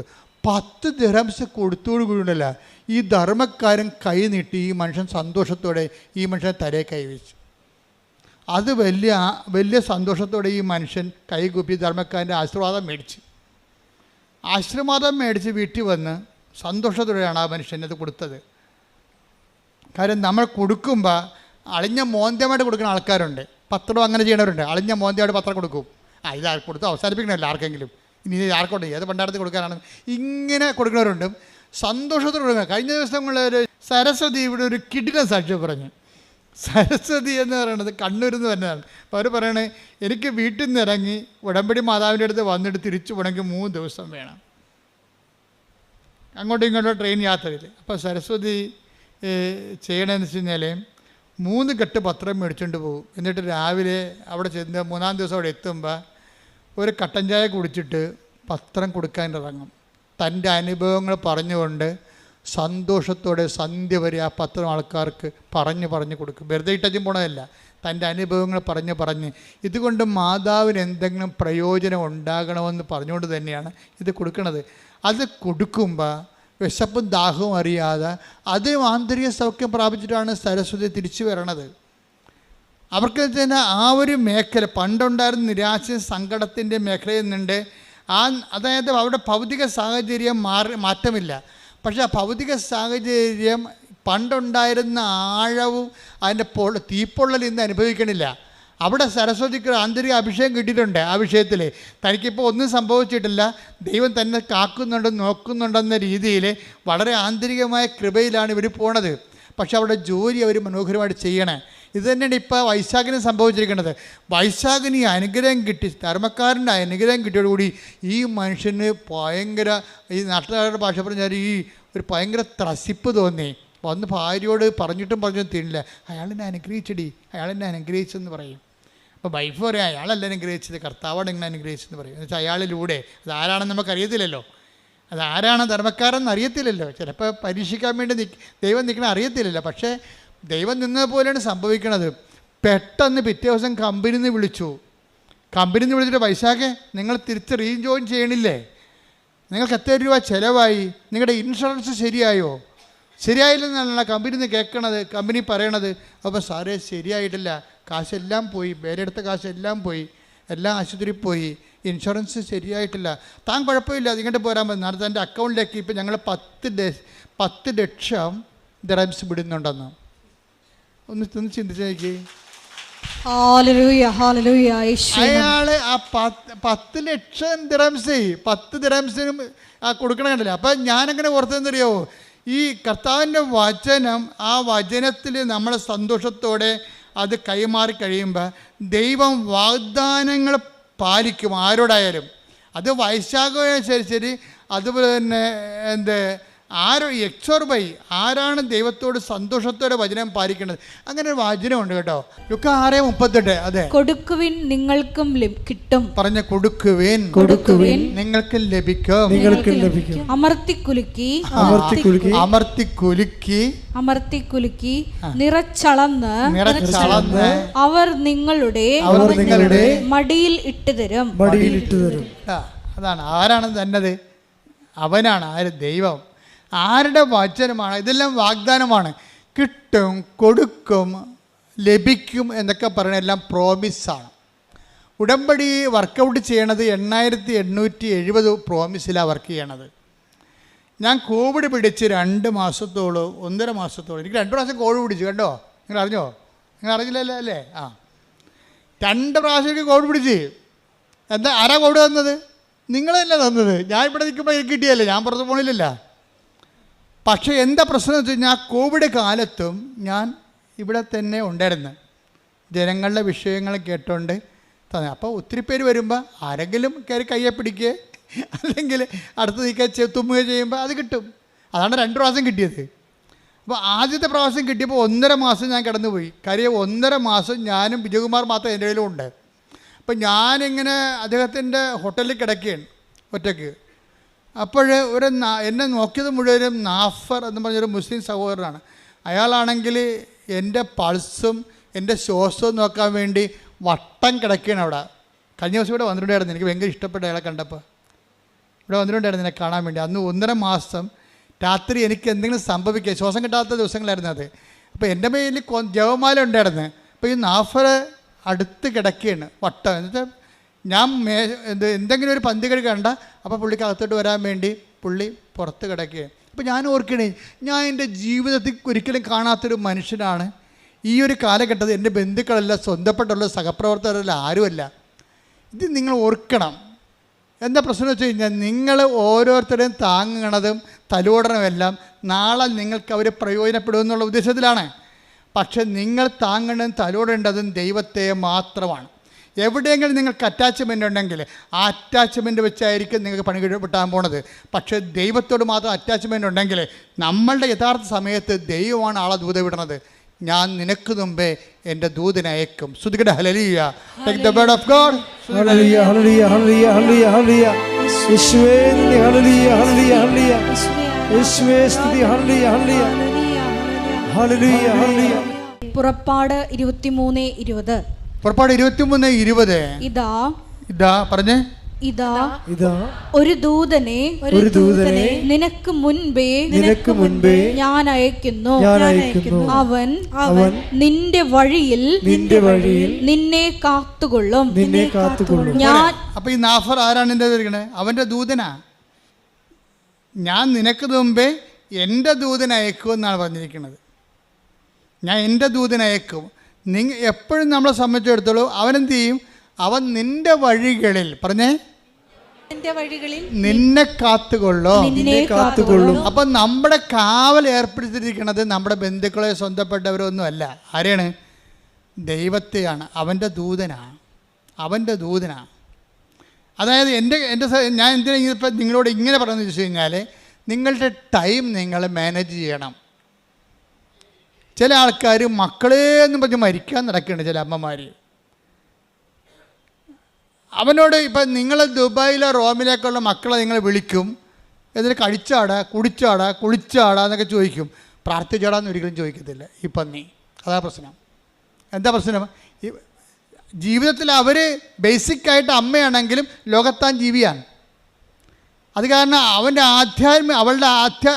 ആധ്യാത്മികതയെക്കുറിച്ച് അവർക്ക് കൺസെപ്റ്റ് ഇല്ല. എന്താ കാര്യം?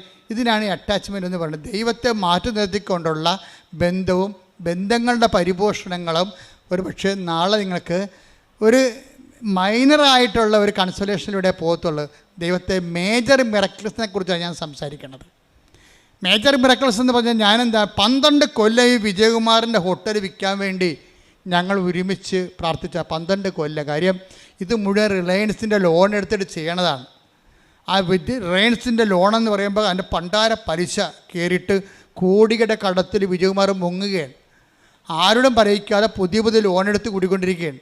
ഇവിടെ വളരെ മിടുക്കനായിട്ട് വരും, സിമ്പിളിനായിട്ട് പോകും. പക്ഷേ ഞങ്ങൾക്ക് മാത്രമേ രണ്ടുപേർക്കും രഹസ്യങ്ങൾ അറിയാൻ പാടുള്ളൂ. അപ്പം ഞാൻ ഒരു ദിവസം എത്ര പ്രാർത്ഥിച്ചിട്ടും ഈ ഹോട്ടൽ വിൽക്കണില്ല. ഹോട്ടൽ വിൽക്കാനല്ല, വേറെ ഒന്നും വിൽക്കാൻ അവിടെ ഇല്ല താനും. സ്ഥലങ്ങളൊക്കെ ഉണ്ട്, അത് വലിയ സ്ഥലങ്ങളാണ് കിടക്കുന്നത്, അതൊന്നും വിറ്റ് പോകണില്ല. എല്ലാം റിയൽ എസ്റ്റേറ്റ് പ്രോബ്ലത്തിൽ കിടക്കുകയാണ്. പല സ്ഥലങ്ങൾക്കും പല പ്രശ്നങ്ങളാണ് കിടക്കുന്നത്, റവന്യൂ പ്രോബ്ലംസ്. അപ്പോൾ വിജയകുമാർ അങ്ങനെ ഒരു വല്ലാത്തൊരു 0 ലെവലിലേക്ക് വരികയാണ്. അപ്പോഴാണ് എനിക്ക് കോവിഡ് വന്നത്. അപ്പം ഞാൻ അപ്പം തന്നെ സാറിനെ വിളിച്ചിട്ട് പറഞ്ഞു, സാറേ എനിക്ക് കോവിഡാണ്, ഞാൻ അങ്ങോട്ട് വരികയാണെന്ന് പറഞ്ഞു. ഓക്കെ അച്ഛൻ കമ്മെന്ന് പറഞ്ഞു, നമുക്ക് ഉടനെ എളുപ്പം വരാൻ പറഞ്ഞു. അപ്പം ഞാൻ അവിടെ ചെന്നിട്ട് പിന്നെ എന്താ ചെയ്തിരിക്കണത്, എനിക്ക് കോവിഡാണെങ്കിലും എന്നെ സംബന്ധിച്ചിടത്തോളം ഞാൻ ആ കോവിഡ് ആശുപത്രി, കോവിഡ് രോഗികളുടെ പോലെ അവിടുത്തെ ഒരു കോയമ്പത്തൂർ ആശുപത്രി കിടക്കണം, ചാർത്തിൽ കിടക്കണം. ഒരു ചാർത്താണ് ഉണ്ടായിരുന്നത്. കാര്യം കോവിഡുകാരെ അവരെല്ലാം കൂട്ടിയിട്ടിരിക്കണം അവിടെ കുറേ കോവിഡ്, അന്നത്തെ കാലത്ത് ഭയങ്കര കഷ്ടപ്പാടായിരുന്നു. കോവിഡുകാരെല്ലാം കൂട്ടിയിട്ടിരിക്കുകയാണ്. അതിൻ്റെ കൂട്ടത്തിൽ ഞാൻ കിടക്കുകയാണ്. അപ്പോൾ ഞാൻ കിടന്നതിന് ശേഷം എനിക്ക് രാത്രിയാണ് അവിടെ പോയി അഡ്മിറ്റ് ചെയ്യണത്. പക്ഷേ എന്താ പ്രശ്നമുണ്ടെങ്കിലും ഞാൻ ഈ ആന്തരിക അഭിഷേകം നിങ്ങളോട് എന്താ പറയാൻ കാരണം, ഇത്രയും ഇഷ്യൂസിലാണ് നിൽക്കണത്. ചില കോവിഡുകാരും മരിക്കുന്നുണ്ട്, പക്ഷേ എൻ്റെ ഉള്ളിൽ എനിക്കൊരു പ്രശ്നവുമില്ല. അതിനാണ് ആന്തരിക അഭിഷേകം എന്ന് പറയുന്നത്. അതായത് ഞാൻ റിലീവ്ഡ് ആകുമെന്നും എനിക്ക് I am so live and so happy as if I am not affected by Covid. അതായത് ഇത് സംഭവിക്കാത്ത പോലെ, ഞാൻ കോവിഡ് അഫക്റ്റഡ് അല്ലാത്തതുപോലെ ഞാൻ ഹാപ്പിയാണ്. രാത്രി പിന്നെ വ്യത്യാസം 3 മണിയായപ്പോൾ എന്നെ മുറിയിലോട്ട് മാറ്റി 36 മണിക്കൂർ കഴിഞ്ഞപ്പോൾ എന്നെ വീണ്ടും ഹോട്ടലിലോട്ട് മാറ്റി. അപ്പോൾ ഈ സമയങ്ങളെല്ലാം എൻ്റെ കൂടെ ജപമാല ഇരിക്കണം. അതിൻ്റെ നിങ്ങൾക്ക് അഭിഷേകം, പ്രാർത്ഥനയിൽ അഭിഷേകം വേണമെങ്കിൽ നിങ്ങൾ ജപമാലയിൽ നിന്ന് അഭിഷേകം മേടിക്കേണ്ടത്. അതിൻ്റെ കാരണം എന്ന് വെച്ച് കഴിഞ്ഞാൽ ഏത് കാട്ടിലും ഏത് കോവിഡിലും കിടന്നുകൊണ്ട് നിങ്ങൾക്കത് പ്രാർത്ഥിക്കാൻ പറ്റും. ഇത്തിരി ഓർമ്മ മതി. എന്താണ് ജപമാലയ്ക്ക് വേണ്ടിയുള്ള ഇൻവെസ്റ്റ്മെൻ്റ് എന്ന് പറഞ്ഞു കഴിഞ്ഞാൽ ഒരു പൊടിക്ക് ഓർമ്മ, അത്രയേ ഉള്ളൂ. ജപമാല ചെല്ലാൻ നിങ്ങൾക്ക് എന്ത് വേണമെന്ന് വെച്ച് കഴിഞ്ഞാൽ ഒരു പൊടിക്ക് ഓർമ്മ മതി. എനിക്ക് ഓർമ്മയുണ്ട്, ഞാൻ മരിച്ചിട്ടില്ല എന്നുള്ളൊരു ബോധം മതി നിനക്ക് ഒരു ജപമാല ആക്ടിവേറ്റ് ആകാൻ. അപ്പോൾ ഞാൻ ഈ ജപമാല എഴുതിക്കൊണ്ടിരിക്കുകയാണ്. 1 മണിക്കൂർ, ഒരു ദിവസം 10 40 ഒക്കെ ജപമാല ചെല്ലും. കിടക്കാനല്ല, ചുമയുള്ള കാരണം ഇങ്ങനെ കിടക്കാൻ പറ്റും, ഇങ്ങനെ താങ്ങിയിരിക്കുകയല്ലേ. അപ്പോൾ എന്നിട്ട് ജപമാല ചെല്ലുകയാണ്. ജപമാല ചൊല്ലി ഒരു ദിവസം സാറ് കയറി വന്ന് മുറി. ഇപ്പോൾ സാറിനാണെങ്കിൽ കോവിഡാണെങ്കിൽ സാറിന് അങ്ങനെ പേടിയൊന്നുമില്ല. സാർ എൻ്റെ അടുത്ത് ഇരുന്ന് സംസാരിക്കുകയാണ്. എന്നോട് പറഞ്ഞ്, അച്ഛാ കടം ഇത്തിരി പ്രശ്നമാകുന്നുണ്ട്, ഈ സംഭവം ഒന്ന് ഡിസ്പോസ് ആയാൽ മാത്രമേ, അതായത് ഹോട്ടലാണേ, ഡിസ്പോസ് ആയാൽ മാത്രമേ നടക്കത്തുള്ളത്. ഞാൻ പറഞ്ഞു, ഈ ദിവസങ്ങൾ ഞാനത് പറയേണ്ട സ്ഥലത്ത് പറഞ്ഞിട്ടുണ്ട്. കാര്യം ഇപ്പോൾ കോവിഡ് പിടിച്ച്, രോഗം പിടിച്ച്, എന്നിട്ടും ഉള്ള ബോധത്തിൽ പ്രാർത്ഥിക്കുന്നതിനേക്കാൾ വലിയ പ്രാർത്ഥനയിലില്ല. കർത്താവ് കുരിശിൽ കിടന്ന് പ്രാർത്ഥിക്കുന്ന പോലെയുള്ള ഈ പ്രാർത്ഥനയുടെ മൂല്യം കൂടുന്നുണ്ട്. രോഗിയായിട്ട് പ്രാർത്ഥിക്കുമ്പോൾ ഉണ്ടാകുന്ന പ്രശ്നം അതാ, പ്രാർത്ഥനയുടെ മൂല്യം കൂടും. പണ്ട് നമുക്ക് ആരോഗ്യത്തോടെ ഇരുന്ന് പ്രാർത്ഥിക്കുമ്പോൾ ഒരു കൊന്തയ്ക്ക് 10 പോയിൻ്റ് ആണെങ്കിൽ നമ്മളൊരു വലിയ പിടിച്ച് പ്രാർത്ഥിക്കുമ്പോൾ കൊന്തക്ക് 40 പോയിൻ്റ് ആകും. അതെപ്പോഴും നമ്മൾ ഓർത്തേക്കണം. പ്രാർത്ഥനയുടെ മൂല്യം അത് ഏത് ശാരീരിക മാനസിക അവസ്ഥയിൽ പ്രാർത്ഥിക്കുന്നതെന്നാണ്. അതായത് നിങ്ങൾക്ക് പ്രാർത്ഥന വരം കുറവാണെങ്കിൽ തീർച്ചയായിട്ടും ഈ സെക്ഷനിൽ പ്രാർത്ഥിക്കാൻ പറ്റത്തില്ല. ഇപ്പം ഇവിടെ നമ്മൾ ആദ്യം പറഞ്ഞ ജിൻസിയില്ലേ, ജിൻസി എന്നാ പറഞ്ഞതെന്ന് വെച്ച് കഴിഞ്ഞാൽ, ജിൻസിയുടെ ഭർത്താവിന് കിഡ്നി അസുഖമാണെന്ന് കേട്ടപ്പോൾ തന്നെ ജിൻസി എന്താ പറയണത്, എനിക്കിപ്പോൾ പിന്നെ പ്രാർത്ഥന ഒന്നും ഓർമ്മയില്ലെന്നാണ് പറയണത്. അതായത് ഭർത്താവിന് കിഡ്നിയുടെ അസുഖമാണെന്ന് ഡയഗ്നോസ് ചെയ്തപ്പോൾ തന്നെ പിന്നെ എന്താ പറയണത്, എനിക്ക് പ്രാർത്ഥന ഒന്നും ഓർമ്മയില്ല. ഞാൻ പറയണത് പരിശുദ്ധ പരമദിവ്യകാരുണ്യം, എൻ്റെ മാതാവേ പരിശുദ്ധ എന്താണ് പറയണത് നമുക്കൊരു പിടിയില്ല. പരിശുദ്ധ പരമദിവ്യകാരുണ്യം, എൻ്റെ മാതാവേ. പ്രാർത്ഥനയെല്ലാം മറന്നുപോയി, വിശ്വാസപ്രമാണം മറന്നുപോയി, ജപമാല മറന്നുപോയി. പ്രാർത്ഥിക്കാൻ എന്ത് പ്രാർത്ഥന ആദ്യം പ്രാർത്ഥിക്കണം അറിയാൻ പാടില്ല. അതിൻ്റെ പ്രാർത്ഥനയുടെ സീക്വൻസ് മറന്നുപോയി, ക്രമമെല്ലാം തെറ്റിപ്പോയി. എൻ്റെ മാതാവേ എൻ്റെ മാതാവേ എന്നുള്ളത് അത് ഒരു ചെറിയ മൈനർ പ്രാർത്ഥനാ അനുഭവമാണ്. പക്ഷേ നിങ്ങളുടെ ക്ലേശങ്ങൾ വർദ്ധിക്കുമ്പോൾ നിങ്ങൾ ബോധപൂർവം പ്രാർത്ഥിക്കാൻ കഴിഞ്ഞാൽ അതിന് പ്രാർത്ഥനാ വരമെന്ന് പറയും. എല്ലാവർക്കും ഉള്ളത് പ്രാർത്ഥനയാണ്, പ്രാർത്ഥനാ വരമല്ല. പ്രാർത്ഥനാ വരവെന്ന് പറയുന്നത് പ്രെയർ ഇൻ ഡിഫിക്കൽട്ട് ടൈംസിനാണ് പ്രാർത്ഥനാ വരവെന്ന് പറയും. എല്ലാവർക്കും പ്രാർത്ഥന ചൊല്ലാൻ അറിയാം, അത് പക്ഷേ മേജർ ആയിട്ടുള്ള വിഷയം വന്നാൽ അതുകൊണ്ട് പ്രയോജനമില്ല വരും. തന്നെയല്ല, മേജറായിട്ടുള്ള പ്രശ്നം വന്നു കഴിഞ്ഞാൽ പ്രാർത്ഥന കിട്ടത്തില്ല, ചെല്ലാൻ കിട്ടത്തില്ല. അല്ല പറയാം, എനിക്ക് പ്രാർത്ഥന കിട്ടി, ഞാൻ എല്ലാ പ്രാർത്ഥനയും മറന്നുപോയി, ഡിലീറ്റായിപ്പോയി പ്രാർത്ഥന, ആവിയായിപ്പോയി പ്രാർത്ഥന. വിശ്വാസം ആവിയാവുകയും പ്രാർത്ഥന ഡിലീറ്റായും ചെയ്യുന്ന ഒരു ഭയങ്കര കാളരാത്രി. പക്ഷേ എനിക്കങ്ങനെ സംഭവിച്ചില്ല ശരിക്കും. ഞാനത് വളരെ ബോധത്തോടു കൂടി സന്തോഷത്തോടു കൂടിയാണ് ഈ ജപമാല ചൊല്ലിക്കൊണ്ടിരിക്കുന്നത്. അപ്പോഴാണ് സാറ് പറയണത് ഇങ്ങനെ ഒരു വിഷയമുണ്ട്. ഞാനത് പ്രാർത്ഥനയെ വെച്ചിട്ടുണ്ടെന്ന് പറയും. പക്ഷേ ഞാൻ അവിടുന്ന് ഒരു 2 ദിവസം കഴിഞ്ഞപ്പോൾ തന്നെ ഇത്രയും നാൾ സാറിൻ്റെ അടുത്ത് തന്നെ ഉണ്ടായിരുന്ന ഒരു വലിയ ഹോസ്പിറ്റലുണ്ട്, അവർക്കൊരു പ്രോജക്റ്റ് വന്ന് ആ ഹോസ്പിറ്റൽ എക്സ്പാൻഡ് ചെയ്യണമെന്ന്. അവരുടനെ സാറിനോട് വന്ന് ചോദിച്ചു, ഈ ഹോസ്പിറ്റൽ നിങ്ങളുടെ ഹോട്ടൽ കൊടുക്കുന്നുണ്ടോ എന്ന് ചോദിച്ചു. അപ്പോൾ കൊടുക്കുന്നുണ്ടെന്ന് പറഞ്ഞ്. അപ്പോൾ എന്നാ വിലയെന്ന് പറഞ്ഞ്. അപ്പോൾ സാറ് പറഞ്ഞ് ഇതിന് 22 കോടി എന്ന് പറഞ്ഞു. 22 കോടി എന്ന് പറഞ്ഞ്. 22 കോടി എന്ന് പറഞ്ഞെങ്കിലും അപ്പോൾ എൻ്റെ അടുത്ത് വന്ന് പറഞ്ഞ് 22 കോടി എന്നാണ് പറയണമെന്ന് പറഞ്ഞു. അപ്പോൾ നമ്മുടെ കടങ്ങളെല്ലാം പരിഹരിച്ച് കഴിഞ്ഞാൽ എന്ത് മിച്ചം ഉണ്ടാകുമെന്ന് എനിക്കൊരു ധാരണ ഉണ്ട്. അപ്പോൾ അതുകൊണ്ട് സാറിനോട് പറഞ്ഞു, സാറേ എത്ര കുറച്ചാലും 18-ന് താഴെ കുറക്കാൻ പറ്റത്തില്ലെന്ന് പറഞ്ഞു. അപ്പോൾ എന്താ വെച്ചാൽ അത്രയും സംഭവം നമുക്ക് കിട്ടുമെന്നൊരു ബോധമല്ല നമുക്കുള്ളത്, ഒരു ബോധമാണുള്ളത്. പക്ഷേ ആ ഒരു ആഴ്ച തന്നെ ഞാൻ അവിടുന്ന് എഴുന്നേറ്റ് പോകണമെമ്പോൾ തന്നെ ഒരു കെട്ട് പൈസയുമായിട്ട് സാറ് വന്നു. എന്താ കാര്യം? അഡ്വാൻസ് തന്നതാണ്. കുറച്ച് ക്യാഷും കുറേ ചെക്കുമായിട്ട് അവിടെ നടക്കണതാണ്. എന്ന് വെച്ച് കഴിഞ്ഞാൽ ഞാൻ നിങ്ങളുടെ ഈ അനുഭവങ്ങൾ എന്താ പറഞ്ഞതെന്ന് വെച്ച് കഴിഞ്ഞാൽ, നിങ്ങളുടെ ക്ലേശകാലങ്ങളിൽ നിങ്ങളുടെ പ്രാർത്ഥനയുടെ മൂല്യം കൂടുന്നത് നിങ്ങൾ മനസ്സിലാക്കണം. അല്ലാതെ ഞാൻ ഉടമ്പടി എടുത്തല്ല, ദൈവം എനിക്കിട്ട് എന്താ ഇങ്ങനെ ചെയ്തത്, ഉടമ്പടി എടുക്കാത്തവളൊക്കെ വെള്ളം അടിച്ച് സുന്ദരമായിട്ട് നടക്കണം, കല്യാണം കെട്ടിയും ഒക്കെ നടക്കണം, എനിക്ക് മാത്രമാണ് പ്രയാസമെന്ന് നിങ്ങൾ പറയരുത്. നമ്മളുടെ നിലപാട്, ഞാൻ 12 കൊല്ലം ആ ഹോട്ടൽ വിൽക്കാനുള്ള ഒത്തിരി പ്രശ്നങ്ങളുണ്ട്. ആ ഹോട്ടൽ ഉദ്ഘാടനം ചെയ്തപ്പോൾ തന്നെ ഞാൻ പറഞ്ഞു, സാറേ എന്ത് കടം കൊണ്ടായാലും ഇതിന് ഫ്രണ്ടിലുള്ള സ്ഥലം എടുത്തില്ലെങ്കിൽ നമ്മൾക്ക് ഈ ഹോട്ടൽ റൺ ചെയ്യാൻ പറ്റത്തില്ല. അപ്പോൾ എന്നോട് ചോദിച്ചത് എങ്ങനെ എടുക്കും, ഫ്രണ്ടിലുള്ള സ്ഥലത്തിലൊക്കെ കോയമ്പത്തൂർ ഭയങ്കര വിലയാണ്. ഞാൻ പറഞ്ഞ് കടം മേടിച്ചാലും എടുക്കേണ്ടി വരുമെന്ന് പറഞ്ഞ്. കാര്യം എൻ്റെ മനസ്സിൽ അന്ന് സാറിൻ്റെ വൈഫിനോട് ഞാൻ പറഞ്ഞ്, ഇന്നല്ലെങ്കിൽ സാററിയണ്ട, ഇന്നല്ലെങ്കിൽ നാളെ നമുക്കിത് വിൽക്കേണ്ടി വരുമെന്ന് പറഞ്ഞു. അത് പറഞ്ഞിട്ടാണ് ഞാൻ വെഞ്ചരിച്ചിട്ട് പോരണത്. വെഞ്ചരിക്കുകയും ചെയ്തിട്ട് ഒട്ടൻ്റെ വിൽപ്പനയും തീരുമാനിച്ചിട്ടാണ് പോരണത് അവിടുന്ന്.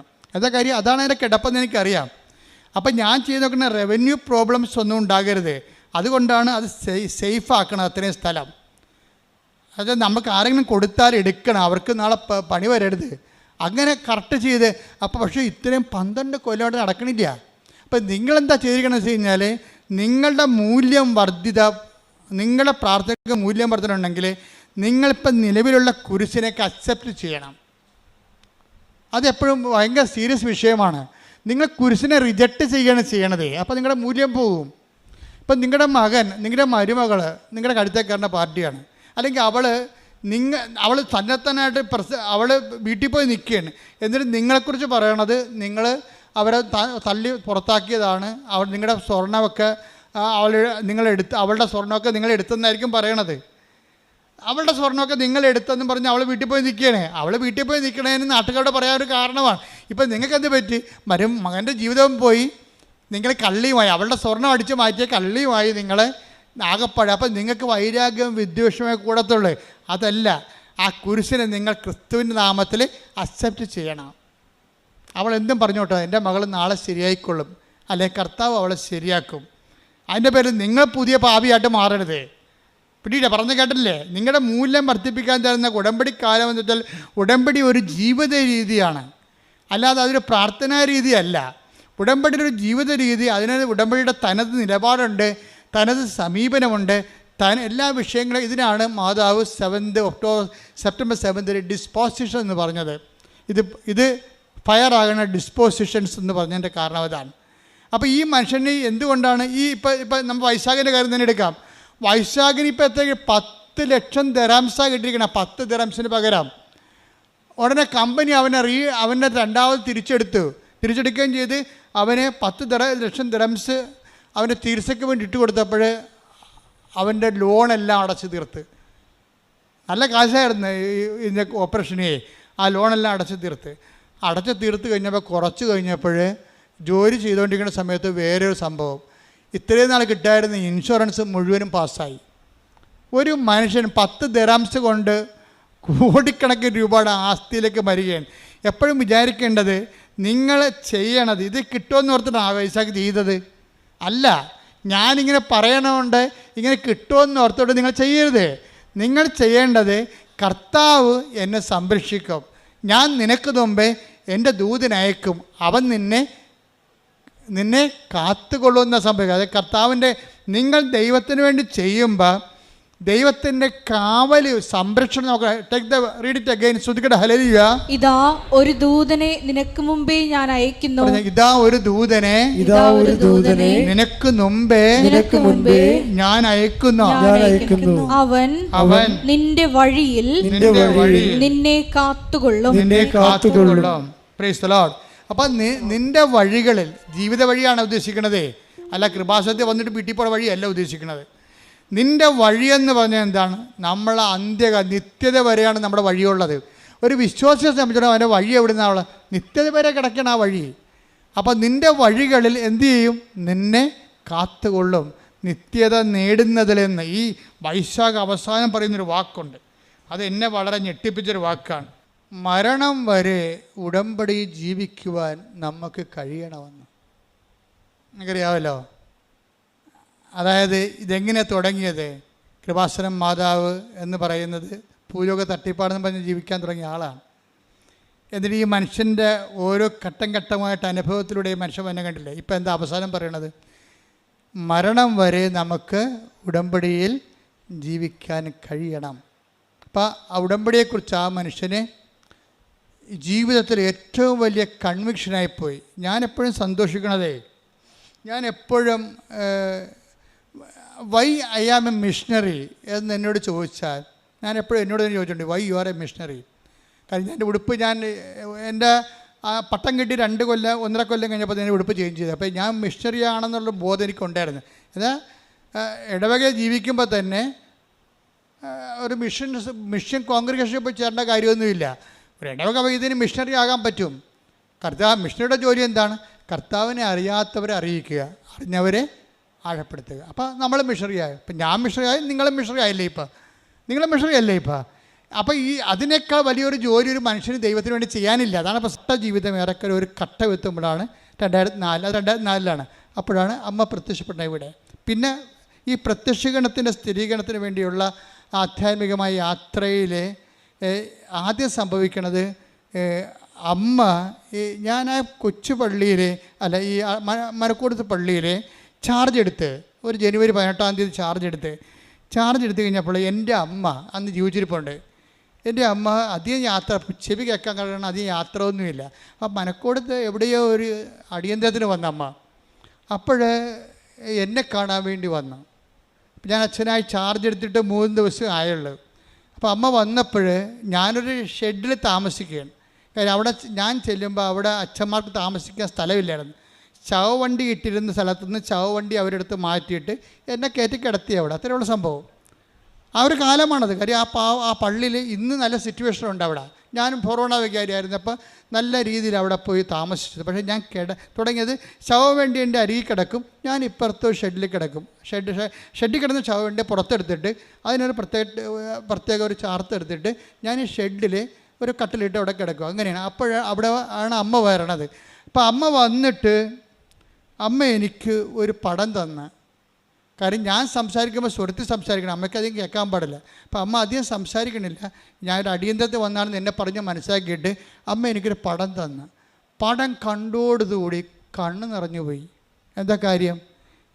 ഞാൻ ആ 6 വയസ്സിലാ മറ്റേ ചെമ്പരത്തിക്കാട്ടി കണ്ട അതേ പടം, അമ്മയുടെ വണക്കമാസ പുസ്തകത്തിൽ പണ്ടുണ്ടായിരുന്ന പടം തിരിച്ച് അമ്മ എനിക്ക് തന്നു. അതൊരു സ്ഥിരീകരണമാണ്.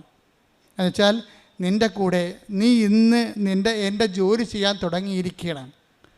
എൻ്റെ ജോലി നിന്നെ ഞാൻ വിളിച്ചത് 4 വയസ്സിലും 6 വയസ്സിലുമാണ് നിന്നെ വിളിച്ചത്. അത് നീ തുടങ്ങിയിരിക്കുകയാണ്. ഒരു ഓർമ്മ, ഞാൻ നിൻ്റെ കൂടെ ഉണ്ട്. മുൾക്കിരീടം വഹിച്ചാണെങ്കിലും ഞാൻ നിൻ്റെ കൂടെ ഉണ്ട് എന്നുള്ള ബോധ്യങ്ങൾ. ഈ ക്ലേശകാലങ്ങളിലൂടെ കടന്നു പോകുമ്പോഴെല്ലാം ദൈവത്തിൻ്റെ സാന്നിധ്യവും ഛായയും നമ്മുടെ കൂടെ ഉണ്ട് എന്നുള്ള ബോധ്യം. അല്ലാതെ നിങ്ങൾക്ക് എന്തെങ്കിലും ക്ലേശങ്ങൾ വരുമ്പോൾ ഉടനെ ദൈവം എന്നെ കൈവിട്ടു, ഉടമ്പടി എടുത്തിട്ട് എന്ത് കാര്യം? ഉടമ്പടി എടുക്കാത്തവന്മാരൊക്കെ അടിച്ചോട് ജീവിക്കണം, ഞാൻ മാത്രം നിറയിക്കണം എന്നൊക്കെ പറഞ്ഞിട്ട് ഇല്ലാത്ത ശാസി ഡയലോഗ് അടിക്കരുത്. മിണ്ടാതിരിക്കണം, മൗനമായിരിക്കണം. മറിയത്തെ പോലെ ഹൃദയത്തിൽ സംഗ്രഹിക്കണം. ശ്രദ്ധിക്കട്ടെ. ഹല്ലേലൂയ. ഹല്ലേലൂയ, ഹല്ലേലൂയ, ഹല്ലേലൂയ. കാലങ്ങളിൽ പോലെ മൗനാലംബിച്ച് കൃപ കരയറ്റുവാൻ അഭിഷേകം പരിശുദ്ധ പരമദിവ്യകാരുണ്യത്തിന് എന്നേരവും ആരാധനയും സ്തുതിയും പുകഴ്ചയും ഉണ്ടായിരിക്കട്ടെ. അപ്പോൾ ഇതൊക്കെ ആക്സിഡൻ്റലായിട്ട് സംഭവിച്ചാണെന്ന് നിങ്ങൾ പറയരുത്. നമ്മുടെ ജീവിതത്തിൽ ഒന്നും അങ്ങനെ ആക്സിഡൻ്റലായിട്ട് സംഭവിക്കത്തില്ല. എല്ലാത്തിൻ്റെ പിന്നിൽ ദൈവത്തിൻ്റെ ഒരു കണക്ക് കൂട്ടലുണ്ട്. കാര്യം അമ്മ എനിക്ക് ഈ രൂപം തന്നപ്പോൾ ഞാൻ പെട്ടെന്ന് ഓർത്തത്, തലേ ദിവസം അവിടെ അർത്ഥിയിൽ തിരുമല ഭാഗത്ത് ഒരു മണിസാറുണ്ടായിരുന്നു. അപ്പോൾ മണിസാറിൻ്റെ അടുത്ത് പോയി പഠിക്കുന്ന ഒരു ഈഴവ സമുദായത്തിലൊരു സഹോദരനുണ്ടായിരുന്നു. എൻ്റെ വലിയ അടുത്ത ആത്മസുഹൃത്താണ്, ഇപ്പോഴും അങ്ങനെയാണ്. അപ്പോൾ ചിത്ര എന്നാണ് അദ്ദേഹത്തിൻ്റെ പേര്. ചിത്രൻ തലേ ദിവസം വന്ന് പറഞ്ഞു, അച്ഛാ മണിസാറിൻ്റെ ക്ലാസ്സിൽ എൻ്റെ ഡ്രോയിങ് കഴിഞ്ഞു, ഞാൻ ഇനി ഫീൽഡ് വർക്കിന് ജോലിക്ക് ഇറങ്ങാൻ പോകണമെന്ന് പറഞ്ഞു. അത് തലേ ദിവസം അമ്മ പറഞ്ഞതിന് തലേ ദിവസമാണ് അത് പറഞ്ഞത്. അപ്പോഴും അമ്മ പോയി കഴിഞ്ഞപ്പോൾ ഞാൻ ചിത്രനെ ഓർത്തു, ദൈവമേ ചിത്രം പെയിൻറ്റ് ചെയ്യുമില്ല, ചിത്രനെ വിളിക്കാമെന്ന് പറഞ്ഞു. അപ്പോൾ ചിത്രനോട് പറഞ്ഞേടാ, എല്ലാം കൂടി എൻ്റെ അടുത്ത് 2000 രൂപയുണ്ട്. അന്നത്താണ് 86 2000 രൂപയാണ്. ഇതാണ് എൻ്റെ ഉള്ളത്, അത് ഞാൻ നിനക്ക് തരാം. നീ എനിക്ക് ഈ ചിത്രം ഒരു ക്യാൻവാസിൽ വരച്ച് തരണമെന്ന് പറഞ്ഞു. അപ്പം അന്നത്തെ 2000 രൂപ എന്ന് പറഞ്ഞാൽ നിങ്ങൾക്കറിയാമല്ലോ, ഇന്നത്തെ ഒരു അന്ന് 86 ഇപ്പോൾ എത്രയോ വർഷം കഴിഞ്ഞ് 38 വർഷമായില്ലേ. അപ്പോൾ അന്നത്തെ 2000 രൂപയ്ക്ക് അതിൻ്റെ വില ഉണ്ട്. എത്രയാണെന്ന് എനിക്കറിയാൻ പാടില്ല, മൂല്യം ഇന്നത്തെ മൂല്യം എന്താണെന്ന് എനിക്കറിയാൻ പാടില്ല. ഞാൻ ആ ചിത്രത്തിന് 2000 രൂപ കൊടുത്ത് പറഞ്ഞ് ഇതൊന്ന് വരച്ച് തരാൻ പറഞ്ഞു. എന്താണ്, എനിക്കത് സൂക്ഷിക്കാൻ വേണ്ടിയാണ്. ഞാനത് സീരിയസ് ആയിട്ട് എടുത്തു. ദൈവം എൻ്റെ ജീവിതത്തിലൂടെ സഞ്ചരിച്ച് വന്ന് എത്തിയിട്ടുള്ള വഴികളെക്കുറിച്ച് പിന്നെ ഞാൻ ചെയ്യണത് ആ അന്നത്തെ കാലത്ത് വരപ്പിച്ചെടുത്ത ചിത്രം പിന്നെ ഞാൻ എന്ത് ചെയ്യണമെന്ന് വെച്ച് കഴിഞ്ഞാൽ എല്ലാ ഇടവകയിൽ ചെല്ലുമ്പോഴും യാത്ര ട്രാൻസ്ഫർ ആകുമ്പോൾ എല്ലാ വണ്ടിയും പുസ്തകവും ചെടിച്ചട്ടിയും എല്ലാം കയറ്റി വിടും. പക്ഷേ ഞാൻ പോകുമ്പോൾ എൻ്റെ കാറിൽ ഈ ചിത്രം മടി വെച്ചുകൊണ്ടാണ് ഞാൻ പോണത്. അത് ഒരു ബന്ധമാണ് ശരിക്കും. എൻ്റെ കാറിൽ ചിത്രം ഉണ്ടാവും. എന്നിട്ട് ഞാൻ അവസാനം കൃപാസനം സ്ഥാപിച്ച് എനിക്ക് സ്വന്തമായിട്ടൊരു ഓഫീസായി ഇവിടെ. അപ്പോൾ ഇവിടെ ഞാൻ ഇപ്പോൾ ഒരു 10 കൊല്ലമായെന്ന് ഈ ഓഫീസുകായിട്ട്. ഓഫീസായപ്പോൾ എനിക്കൊരു സ്ഥിരപ്രതിഷ്ഠയുടെ ഓഫീസ് കിട്ടിയല്ല. ഞാൻ പിന്നെ കൊണ്ടുവന്ന് പടമെടുത്ത് എൻ്റെ പിന്നിൽ വെച്ചിട്ടുണ്ട്. ഇപ്പോൾ നിങ്ങൾ എൻ്റെ മുറി കാണുമ്പോൾ ഇപ്പോൾ ആൾക്കാരെ കയറാൻ പറ്റത്തില്ല, പണ്ട് കയറാൻ പറ്റുമായിരുന്നു. ആ മുറിയിൽ ആ പടം ഞാൻ ഇരിക്കണതിൻ്റെ ബാക്കിൽ ആ പടം വെച്ചിട്ടുണ്ട്. അപ്പോൾ എന്താ കാര്യം, ഇതൊരു ദൈവവുമായിട്ടുള്ള ബന്ധം ഒരിക്കലും നിങ്ങൾ ഒക്കേഷനിലാക്കരുത്. നിങ്ങൾ ഉടമ്പടിയിലാണെങ്കിൽ ഉടമ്പടി എപ്പോഴും ഞാൻ കൂടെയുണ്ടെന്ന് കാണിച്ചുകൊണ്ടിരിക്കും. പക്ഷേ ഇത് കണ്ടെത്താൻ കഴിയണം. കാര്യം ഉടമ്പടി എന്ന് പറയുമ്പോൾ നിങ്ങൾക്കറിയാമല്ല, വിശ്വാസം തന്നെ ആ ശരിക്കും നമ്മൾ ഇൻവെസ്റ്റഡ് വിശ്വാസമുണ്ട്. അത് നമ്മൾ ഒരു നമുക്ക് ഇൻവെസ്റ്റ്മെൻറ്റ് ഇല്ലാത്ത വിശ്വാസമുണ്ട്. അപ്പം മാതാപിതാക്കന്മാരുടെ ഗ്യാരണ്ടിയിൽ നമ്മൾ വേണമെങ്കിൽ മാതാപിതാക്കന്മാർ ക്രിസ്ത്യാനികളായതുകൊണ്ട് നമുക്ക് വിശ്വസിച്ച് അങ്ങനെ ജീവിക്കാൻ പറ്റും. അപ്പോൾ നമ്മുടെ ഇൻവെസ്റ്റ്മെൻ്റ് ഇല്ല. പക്ഷെ നമ്മുടെ പേരിൽ കൂട്ടിയ വിശ്വാസമുണ്ട്. ഇപ്പോഴും പലർക്കും തന്നെ ഒരു കുഴപ്പമെന്ന് വെച്ച് കഴിഞ്ഞാൽ അവരുടെ മാതാപിതാക്കന്മാർ ക്രിസ്ത്യൻസ് ആയതുകൊണ്ട് അവരങ്ങനെ ക്രിസ്ത്യൻസായിട്ട് ജീവിക്കുന്നു. അപ്പം നിങ്ങളുടെ വിശ്വാസ പ്രമാണം എന്ന് പറയുന്ന സംഭവത്തിൽ നിങ്ങളുടെ പേരല്ല കിടക്കണത്. കാര്യം നിങ്ങളുടെ പേര് കൂട്ടിയിട്ടില്ല. നിങ്ങളെ വിശ്വാസ പ്രമാണം എപ്പോഴും പേരിൽ കൂട്ടണം നമ്മൾ. എന്നിട്ട് നിങ്ങൾ തൻ്റെ പേര് സ്വന്തമായിട്ട് പിടിക്കണം. നിങ്ങളുടെ പേരിൽ അപ്പൻ്റെ ഒക്കെ കിട്ടിയ വിശ്വാസമാകാം, അപ്പൂപ്പൻ്റെ ഒക്കെ കിട്ടിയ വിശ്വാസമാകാം, തോമസ് ലിയെ ആരും ആയിക്കൊള്ളട്ടെ. അതൊന്നും പാരമ്പര്യമായിട്ട് ആശയപരമായിട്ട് ശരിയാണെങ്കിലും പ്രായോഗികമായിട്ട് ശരിയാകത്തില്ല. കാര്യം കർത്താവ് ചോദിക്കുന്നത്, അങ്ങനെ തോമസ് ലിയായും ഫ്രാൻസിസ് സേവ്യറും അങ്ങനെ പലരും പല കാര്യങ്ങൾ എന്നെക്കുറിച്ച് പറയും. Whom do you say that I am? അതാണ് പത്രോസിനോട് ചോദിക്കുന്നത്. അങ്ങനെ പലരും പലതും പറഞ്ഞിട്ടുണ്ട്. പക്ഷെ ഞാൻ ആരാണെന്നാണ് നിങ്ങൾ പറയുന്നത്. അതാണ് പ്രശ്നം. നമ്മൾ പറയണം. അപ്പോഴാണ് നമ്മുടെ പേരിൽ കൂട്ടി തൻ്റെ പേര് പിടിക്കണത്. പിന്നെ നമ്മൾ ടാക്സ് അടച്ചുകൊണ്ടിരിക്കണം. ഈ ടാക്സ് അടക്കണം. ഇപ്പോൾ എനിക്ക് കോവിഡ് വന്നു. കോവിഡ് വിജയകുമാറിൻ്റെ പരിപാടി എന്താണ്? ഓരോ 3 ദിവസം കൂടുമ്പോഴും പുള്ളി 6000 രൂപ മുടക്കിയിട്ട് കോവിഡ് ടെസ്റ്റ് നടത്തുകയാണ്. വല്ല കാര്യമുണ്ടോ? അച്ഛൻ സുഖപ്പെട്ടാന്ന് അറിയാൻ വേണ്ടി ഈഗർനെസ് അനുസരിച്ചുകൊണ്ട് പ്രൈവറ്റായിട്ട്, അങ്ങനെ ചെയ്യാൻ പാടില്ലാത്തതാണ്, പ്രൈവറ്റായിട്ട് എപ്പോഴും സിറം എടുത്തുകൊണ്ട് പോകും. എന്നിട്ട് സന്ധ്യയായപ്പോൾ റിപ്പോർട്ട് വരുമ്പോൾ വിജയകുമാർ സങ്കടപ്പെട്ട് വരും. അച്ഛാ ശരിയായിട്ടില്ല. ശരിയാകും അച്ഛാ എന്നു പറയും.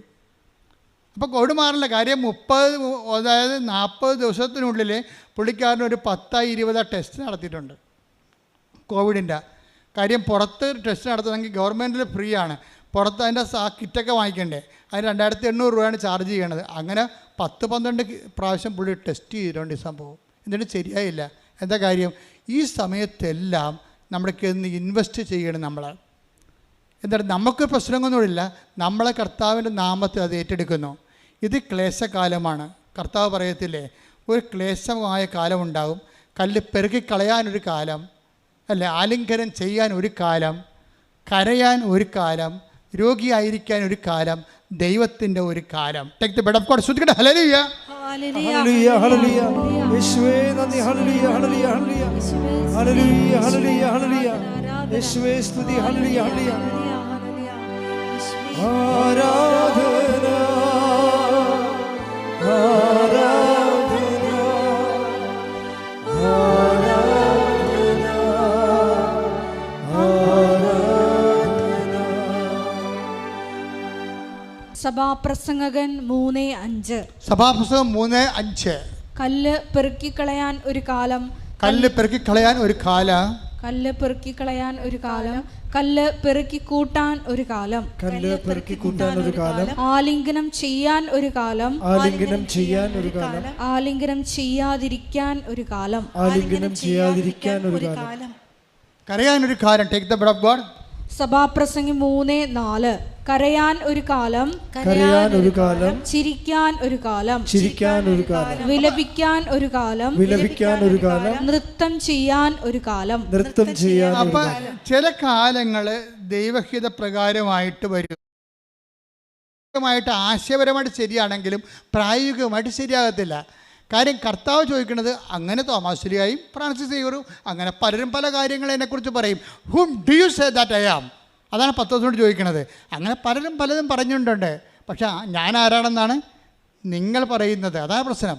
നമ്മൾ പറയണം, അപ്പോഴാണ് നമ്മുടെ പേരിൽ കൂട്ടി തൻ്റെ പേര് പിടിക്കണത്. പിന്നെ നമ്മൾ ടാക്സ് അടച്ചുകൊണ്ടിരിക്കണം. ഈ ടാക്സ് അടക്കണം. ഇപ്പോൾ എനിക്ക് കോവിഡ് വന്നു. കോവിഡ് വിജയകുമാറിൻ്റെ പരിപാടി എന്താണ്? ഓരോ 3 ദിവസം കൂടുമ്പോഴും പുള്ളി 6000 രൂപ മുടക്കിയിട്ട് കോവിഡ് ടെസ്റ്റ് നടത്തുകയാണ്. വല്ല കാര്യമുണ്ടോ?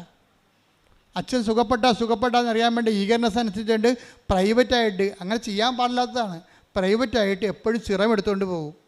എന്നിട്ട് സന്ധ്യയായപ്പോൾ റിപ്പോർട്ട് വരുമ്പോൾ വിജയകുമാർ സങ്കടപ്പെട്ട് വരും. അച്ഛാ ശരിയായിട്ടില്ല. ശരിയാകും അച്ഛാ എന്നു പറയും. അപ്പോൾ കോവിഡ് മാറില്ല. കാര്യം 40 ദിവസത്തിനുള്ളിൽ പുള്ളിക്കാരന് ഒരു 10-20 ടെസ്റ്റ് നടത്തിയിട്ടുണ്ട് കോവിഡിൻ്റെ. കാര്യം പുറത്ത് ടെസ്റ്റ് നടത്തണമെങ്കിൽ ഗവൺമെൻറ്റിൽ ഫ്രീ ആണ്, പുറത്ത് അതിൻ്റെ കിറ്റൊക്കെ വാങ്ങിക്കണ്ടേ, അതിന് 2800 രൂപയാണ് ചാർജ് ചെയ്യണത്. അങ്ങനെ 10-12 പ്രാവശ്യം പുള്ളി ടെസ്റ്റ് ചെയ്തിട്ടുണ്ട് ഈ സംഭവം. എന്നിട്ട് ശരിയായില്ല. എന്താ കാര്യം? ഈ സമയത്തെല്ലാം നമ്മൾക്ക് ഇന്ന് ഇൻവെസ്റ്റ് ചെയ്യണം നമ്മൾ. എന്നിട്ട് നമുക്ക് പ്രശ്നങ്ങളൊന്നുമില്ല, നമ്മളെ കർത്താവിൻ്റെ നാമത്തിൽ അത് ഏറ്റെടുക്കുന്നു. ഇത് ക്ലേശകാലമാണ്. കർത്താവ് പറയത്തില്ലേ, ഒരു ക്ലേശമായ കാലമുണ്ടാകും, കല്ല് പെറുക്കിക്കളയാനൊരു കാലം, അല്ലേ, ആലിംഗനം ചെയ്യാൻ ഒരു കാലം, കരയാൻ ഒരു കാലം, രോഗിയായിരിക്കാൻ ഒരു കാലം, ദൈവത്തിൻ്റെ ഒരു കാലം. Take the word of God. ശ്രദ്ധിക്കട്ടെ. ഹല്ലേലൂയ, ഹല്ലേലൂയ, ഹല്ലേലൂയ. യേശുവേ നന്ദി. ഹല്ലേലൂയ, ഹല്ലേലൂയ, ഹല്ലേലൂയ. ഹല്ലേലൂയ, ഹല്ലേലൂയ, ഹല്ലേലൂയ. യേശുവേ സ്തുതി. ഹല്ലേലൂയ, ഹല്ലേലൂയ. ആരാധന, ആരാധന, ആരാധന, ആരാധന.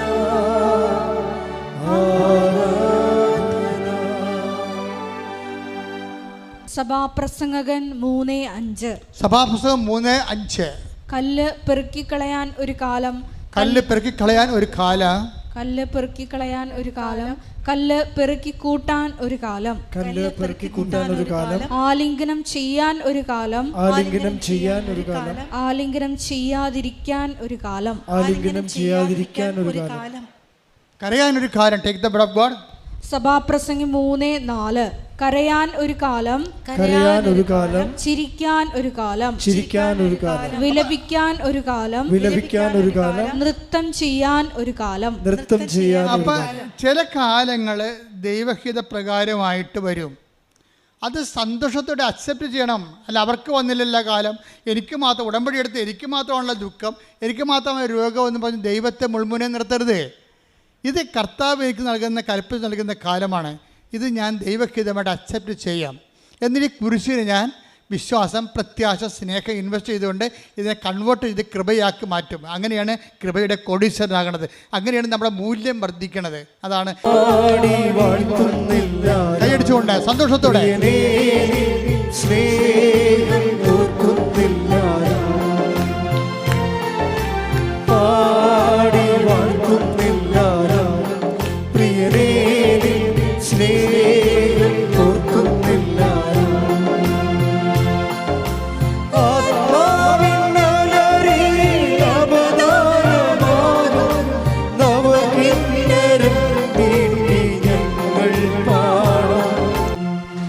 ലൂക്ക 12:21. ലൂക്ക 12:21. ഇതുപോലെയാണ് ദൈവസന്നിധിയിൽ സമ്പന്നനാകാതെ തനിക്ക് വേണ്ടി സമ്പത്ത് ശേഖരിച്ചു വെക്കുന്നവനും തനിക്ക് വേണ്ടി സമ്പത്ത് ശേഖരിച്ചു വെക്കണവന് ലോകായിക രൂപയിൽ പോട്ടെ, അത് വിഷയമല്ല. ദൈവത്തിരുസന്നിധി സമ്പന്നനാകണം എന്ന് പറഞ്ഞാൽ എന്താണ്? കൃപയിൽ സമ്പന്നനാകുക എന്നതിൻ്റെ അർത്ഥം. കാരണം ദൈവം വിലമതിക്കണത് എന്താണ്? കൃപയാണ്. മാതാവിൻ്റെ മുമ്പിൽ വന്നുകൊണ്ട് മാലാഖ സ്തുതി പറയാൻ കാര്യം എന്താണ്? കരുത്വമേനെ എന്ന് പറയാൻ കാര്യം എന്താ? കൃപ നിറഞ്ഞവളെ സ്വസ്തി. ദൈവം മൂല്യം കൊടുക്കണത് എന്താ? കൃപയാണ്. കൃപാസനത്തിൽ വരുമ്പോൾ, ഉടമ്പടി ചെയ്യുമ്പോൾ നിങ്ങൾ ചിന്തിക്കേണ്ടത് മറ്റ് സ്ഥാവര ജംഗ വസ്തുക്കളുടെ വീണ്ടെടുപ്പും വികസനത്തെക്കാൾ ഉപരി ദൈവവുമായിട്ടൊരു ബന്ധപ്പെടുത്തുകയും നിങ്ങളുടെ അടുത്ത് ഇൻവെസ്റ്റ് ഉണ്ടാക്കുകയും കുരിശിന് നിങ്ങളെ വിശ്വാസം കൊണ്ട്, കുരിശിന് നിങ്ങളെ പ്രത്യാശ കൊണ്ട്, കുരിശിന് നിങ്ങളെ അതുപോലെ തന്നെ സ്നേഹം കൊണ്ട് അതിനെ കൺവേർട്ട് ചെയ്ത് കൃപയാക്കി മാറ്റണം. അപ്പോൾ ആ കൃപ നിങ്ങളുടെ ആത്മാവിൻ്റെ കൂടെ ഉണ്ടാകുന്നതനുസരിച്ച് കൊണ്ട് നിങ്ങൾ ദൈവതിരുസന്നിധിയിൽ മൂല്യമുള്ളവരായിട്ട് മാറും. അതാണ് 12:51 ദൈവതിരുസന്നിധി സമ്പന്നരാകുക. പ്രാർത്ഥിക്കത്താവേ, ഉടമ്പടിയിലൂടെ ദൈവതിരുസന്നിധിയിൽ സമ്പന്നരാകുവാൻ ഞങ്ങളെ അഭിഷേകം ചെയ്യണം, ഞങ്ങളെ അഭിഷേകം ചെയ്യണമേ. അപ്പം നമ്മൾക്കറിയാം ഓരോ ക്രൈസിസും നമ്മളെ സമ്പന്നരാക്കുകയാണ് ചെയ്യണത്. കഴിഞ്ഞ ദിവസങ്ങളിൽ ഒരു സാക്ഷ്യം ഉണ്ടായിരുന്നു. അതാണ് ജോളി വിൻസെൻ്റ്, ക്ലാപ്പന, കൊല്ലത്ത് ക്ലാപ്പന എന്ന് ജോളി വിൻസെൻ്റ്. ഇപ്പം ജോളിയും വിൻസെൻറ്റും ഒരു സ്വപ്നം കണ്ട്, രണ്ടുപേരും രണ്ടിടത്ത് വെച്ച് ഒരേ സ്വപ്നം കണ്ട്. ഈ ദൈവത്തിൻ്റെ വഴികൾ കണ്ടില്ലേ? ദൈവത്തിൻ്റെ വഴികൾ ഭയങ്കര വിസ്മയാവഹമാണ്. എന്താ കാരണത്? ഭർത്താവും ഭാര്യയും ഒരേ സ്വപ്നം രണ്ടിടത്ത് വെച്ച് കണ്ടു. എന്താ കണ്ടത്? എന്താണ്? മകനെ മകൻ അപകടപ്പെടും. നിങ്ങൾ ഉടമ്പടിയിലായിരിക്കുമ്പോൾ വരാൻ പോകുന്ന കാര്യങ്ങൾ അവൻ നിന്നോട് പറയുമെന്ന് പറഞ്ഞില്ലേ? ബെടപ്പുകൾ വരാൻ പോകുന്ന കാര്യങ്ങൾ ശ്രദ്ധിക്കട്ടെ. ഹല്ലേലൂയ, ഹല്ലേലൂയ, ഹല്ലേലൂയ, ഹല്ലേലൂയ, ഹല്ലേലൂയ, ഹല്ലേലൂയ. യേശുവേ നന്ദി. ഹല്ലേലൂയ, ഹല്ലേലൂയ, ഹല്ലേലൂയ. യേശുവേ ആരാധന, ആരാധന, ആരാധന, ആരാധന. യേശുവേ നന്ദി. മഹത്വം, മഹത്വം, മഹത്വം. ഹല്ലേലൂയ, ഹല്ലേലൂയ, ഹല്ലേലൂയ.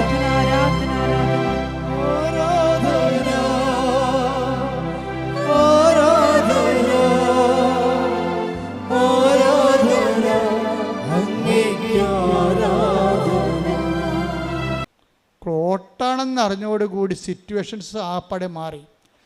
ഡോക്ടർ എല്ലാവരും മാറ്റി, ഇവനെ ICUലോട്ട് മാറ്റി. പിന്നെ എന്താ പ്രശ്നം? ഇവനിനി ഛർദ്ദിക്കരുത്, 1, തലവേദന ഉണ്ടാവരുത്, 2. ഇപ്പം അങ്ങനെ കുറച്ച്, അതായത്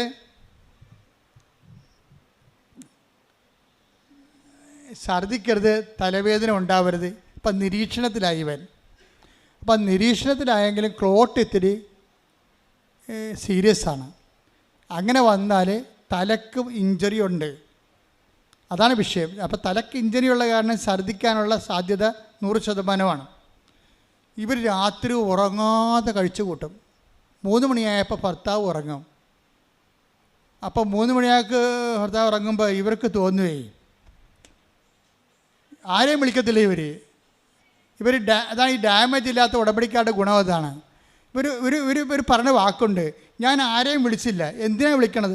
ഉടമ്പടിക്കാത്തവരെ വിളിച്ചിട്ട് എന്ത് കാര്യമെന്ന്. സ്വന്തം അമ്മയും അപ്പനും ഒക്കെ ഉണ്ട്, നാത്തനൊക്കെ ഉണ്ട്, അവരാരും ഉടമ്പടി എടുത്ത് ദൈവമായിട്ട് ബന്ധമില്ലല്ലോ.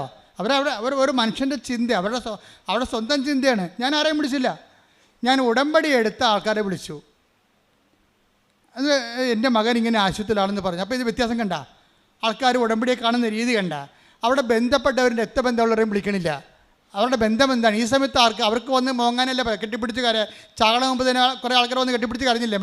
മറ്റേ ഗ്രേസിനെ, ആ ജിൻസിനെ കെട്ടിപ്പിടിച്ച്, ഇങ്ങനെ കെട്ടിപ്പിടിച്ച് കരയാനല്ലേ പറ്റത്തുള്ളൂ. പിന്നെ 2 ഓറഞ്ച് വാങ്ങിച്ചു കൊടുക്കാൻ പറ്റും, അല്ലാതെ ഈ കക്ഷികൾക്ക് ഒന്നും ചെയ്യാൻ പറ്റത്തില്ല. അപ്പോൾ അതുകൊണ്ട് ഈ ഇവരുടെ ജോലി പറയണത്, ഞാൻ ബന്ധുക്കളൊന്നും വിളിച്ചില്ല. എന്താ കാര്യം? ഞാൻ ഉടമ്പടി എടുത്തവരെ അറിയിച്ചു. അപ്പോൾ അവർ കുറച്ച് കഴിഞ്ഞപ്പോൾ ഉടമ്പടി തൈലം കൊണ്ട് വന്നു. അതാ വിഷയം. ഞാൻ അകത്ത് കയറി നെഞ്ചിൽ പെരട്ടി ഞാൻ എന്നെ ഉടനെ നേഴ്സ് പുറത്താക്കി. അപ്പോൾ വെയിറ്റ് ചെയ്യാണ്. കാര്യം വളരെ മോശം കണ്ടീഷനിലേക്കാണ് ആൾ പോയിക്കൊണ്ടിരിക്കുന്നത്. അപ്പോൾ ഞാൻ പുറത്ത് നിന്ന് ജപമാല ചൊല്ലിക്കൊണ്ടിരിക്കുകയാണ്. ജപമാല ചൊല്ലിക്കൊണ്ടിരുന്ന സമയത്ത് എനിക്ക് തോന്നി, എൻ്റെ ഉടമ്പടിക്ക് ആശ്രയം കൊണ്ടുപോയി അവൻ്റെ കഴുത്തിൽ കൊന്തലിട്ട് കൊടുക്കണമെന്ന് പറഞ്ഞു. അപ്പം ഞാൻ മാതാവേ, ഞാൻ ഇത് ചെയ്യാൻ പാടില്ലാത്തതാണ്, പക്ഷേ എൻ്റെ അവസ്ഥ ഇപ്പം അറിയാമല്ലോ. ഈ ഉടമ്പടിക്ക് ആശ്രയം ഇത് മാത്രമേ അവനെ ജീവനിലോട്ട് കൊണ്ടുവരാൻ ഇത് മാത്രമേ ഒരു ആധാരമുള്ളൂ. അതുകൊണ്ട് ഇത് ഞാൻ പറിച്ച് അവൻ്റെ നെഞ്ചിലുള്ള കിടക്കണ കൊന്തയെ കെട്ടാൻ പോവുകയാണ്. പറഞ്ഞ് ഇവിടെ അകത്ത് കയറിയപ്പോൾ ഒരു നേഴ്സ് വന്ന് തടഞ്ഞു. നിങ്ങൾ ഇതിനകത്ത് കയറാൻ അനുവാദമില്ല, ഇവിടെ കയറാൻ പറ്റത്തില്ലെന്ന് പറഞ്ഞു. കഴിയുമ്പോൾ ഈ ആളെ ഇവിടെ കസ്റ്റഡിയിലാണല്ല. അപ്പോൾ ഇയാളുടെ ബോഡിയെ തൊടാനോ അമ്മയാണെന്നൊരു കാര്യമില്ല, അത് ചെയ്യാൻ പറ്റത്തില്ല. ഉള്ള കൊന്ത ഊരാനാണ് ഞാൻ വന്നതെന്ന് പറഞ്ഞു. ഇവൻ്റെ കഴുത്തിലെ കൊന്ത ഊരാനാണ് ഞാൻ വന്നതെന്ന് ആ നേഴ്സ് പറയുമ്പോൾ ഈ ചേച്ചി ഉള്ള സത്യം പറയും. നേഴ്സ് അങ്ങനെ ഊരരുത്, അത് മാത്രമേ ഇനിയുള്ളൊരു പിടിവള്ളിയുണ്ട്, അതിന്മേൽ ഈ ഉടമ്പടിക്ക് ആശ്രയം കെട്ടാനാണ് ഞാൻ വന്നതെന്ന് ഇവർ പറയും. അപ്പോൾ അവർ പറഞ്ഞു അതൊന്നും നടക്കത്തില്ലെന്ന് അവർ പോവും. അവർ പോയി കഴിയുമ്പോൾ വേറൊരു നേഴ്സ് വരും. എന്താ ചേച്ചി കരയണത്? എൻ്റെ മകനാണ്, അതിൻ്റെ കൊന്ത ഊരുമെന്നും പറഞ്ഞിട്ടാണ് അവർ പോയിരിക്കണമെന്ന് പറഞ്ഞു. അപ്പോൾ ഈ പുതിയ നേഴ്സ് പറയും സാരമില്ല, കൊന്ത ഉരണ്ട അവസ്ഥ വരികയാണെങ്കിൽ അവൻ സ്കാൻ ചെയ്യുമ്പോൾ കൊന്ത ഉരണ്ട് വരികയാണെങ്കിൽ ഞാൻ തന്നെ ഊരിയെടുത്തിട്ട് ഞാൻ തന്നെ ഇട്ടോളാം, നിങ്ങൾ സമാധാനത്തിൽ ഇരിക്കാൻ പറയും.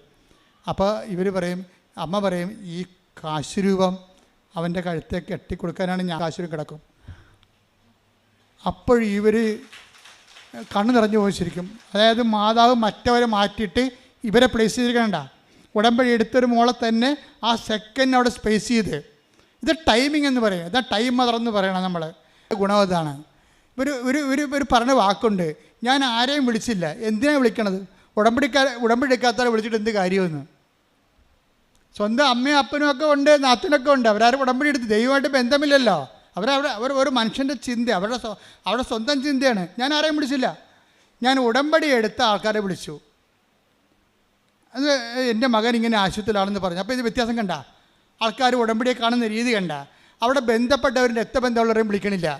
അവരുടെ ബന്ധം എന്താണ്? ഈ സമയത്ത് അവർക്ക് വന്ന് മോങ്ങാനല്ല, കെട്ടിപ്പിടിച്ച് ചാകണ മുമ്പ് തന്നെ കുറേ ആൾക്കാർ വന്ന് കെട്ടിപ്പിടിച്ച് കരഞ്ഞില്ലേ മറ്റേ ഗ്രേസിനെ, ആ ജിൻസിനെ കെട്ടിപ്പിടിച്ച് ഇങ്ങനെ കെട്ടിപ്പിടിച്ച് കരയാനല്ലേ പറ്റത്തുള്ളൂ. പിന്നെ 2 ഓറഞ്ച് വാങ്ങിച്ചു കൊടുക്കാൻ പറ്റും, അല്ലാതെ ഈ കക്ഷികൾക്ക് ഒന്നും ചെയ്യാൻ പറ്റത്തില്ല. അപ്പോൾ അതുകൊണ്ട് ഈ ഇവർ ജോലി പറയണത് ഞാൻ ബന്ധുക്കളൊന്നും വിളിച്ചില്ല. എന്താ കാര്യം? ഞാൻ ഉടമ്പടി എടുത്തവരെ അറിയിച്ചു. അപ്പോൾ അവർ കുറച്ച് കഴിഞ്ഞപ്പോൾ ഉടമ്പടി തൈലം കൊണ്ട് വന്നു. അതാ വിഷയം. ഞാൻ അകത്ത് കയറി നെഞ്ചിൽ പെരട്ടി ഞാൻ എന്നെ ഉടനെ നേഴ്സ് പുറത്താക്കി. അപ്പോൾ ഈ വെയിറ്റ് ചെയ്യാണ്. കാര്യം വളരെ മോശം കണ്ടീഷനിലേക്കാണ് ആൾ പോയിക്കൊണ്ടിരിക്കുന്നത്. അപ്പോൾ ഞാൻ പുറത്ത് നിന്ന് ജപമാല ചൊല്ലിക്കൊണ്ടിരിക്കുകയാണ്. ജപമാല ചൊല്ലിക്കൊണ്ടിരുന്ന സമയത്ത് എനിക്ക് തോന്നി എൻ്റെ ഉടമ്പടിക്ക് ആശ്രയം കൊണ്ടുപോയി അവൻ്റെ കഴുത്തേൽ കൊന്തലിട്ട് കൊടുക്കണമെന്ന് പറഞ്ഞു. അപ്പം ഞാൻ മാതാവേ, ഞാൻ ഇത് ചെയ്യാൻ പാടില്ലാത്തതാണ്, പക്ഷേ എൻ്റെ അവസ്ഥ ഇപ്പം അറിയാമല്ലോ. ഈ ഉടമ്പടിക്ക് ആശ്രയം ഇത് മാത്രമേ അവനെ ജീവനിലോട്ട് കൊണ്ടുവരാൻ ഇത് മാത്രമേ ഒരു ആധാരമുള്ളൂ. അതുകൊണ്ട് ഇത് ഞാൻ പറിച്ച് അവൻ്റെ നെഞ്ചിലുള്ള കിടക്കണ കൊന്തയെ കെട്ടാൻ പോവുകയാണ്. പറഞ്ഞ് ഇവിടെ അകത്ത് കയറിയപ്പോൾ ഒരു നേഴ്സ് വന്ന് തടഞ്ഞു. നിങ്ങൾ ഇതിനകത്ത് കയറാൻ അനുവാദമില്ല, ഇവിടെ കയറാൻ പറ്റത്തില്ലെന്ന് പറഞ്ഞു. കഴിയുമ്പോൾ ഈ ആളെ ഇവിടെ കസ്റ്റഡിയിലാണല്ല. അപ്പോൾ ഇയാളുടെ ബോഡിയെ തൊടാനോ അമ്മയാണെന്നൊരു കാര്യമില്ല, അത് ചെയ്യാൻ പറ്റത്തില്ല. ഉള്ള കൊന്ത ഊരാനാണ് ഞാൻ വന്നതെന്ന് പറഞ്ഞു.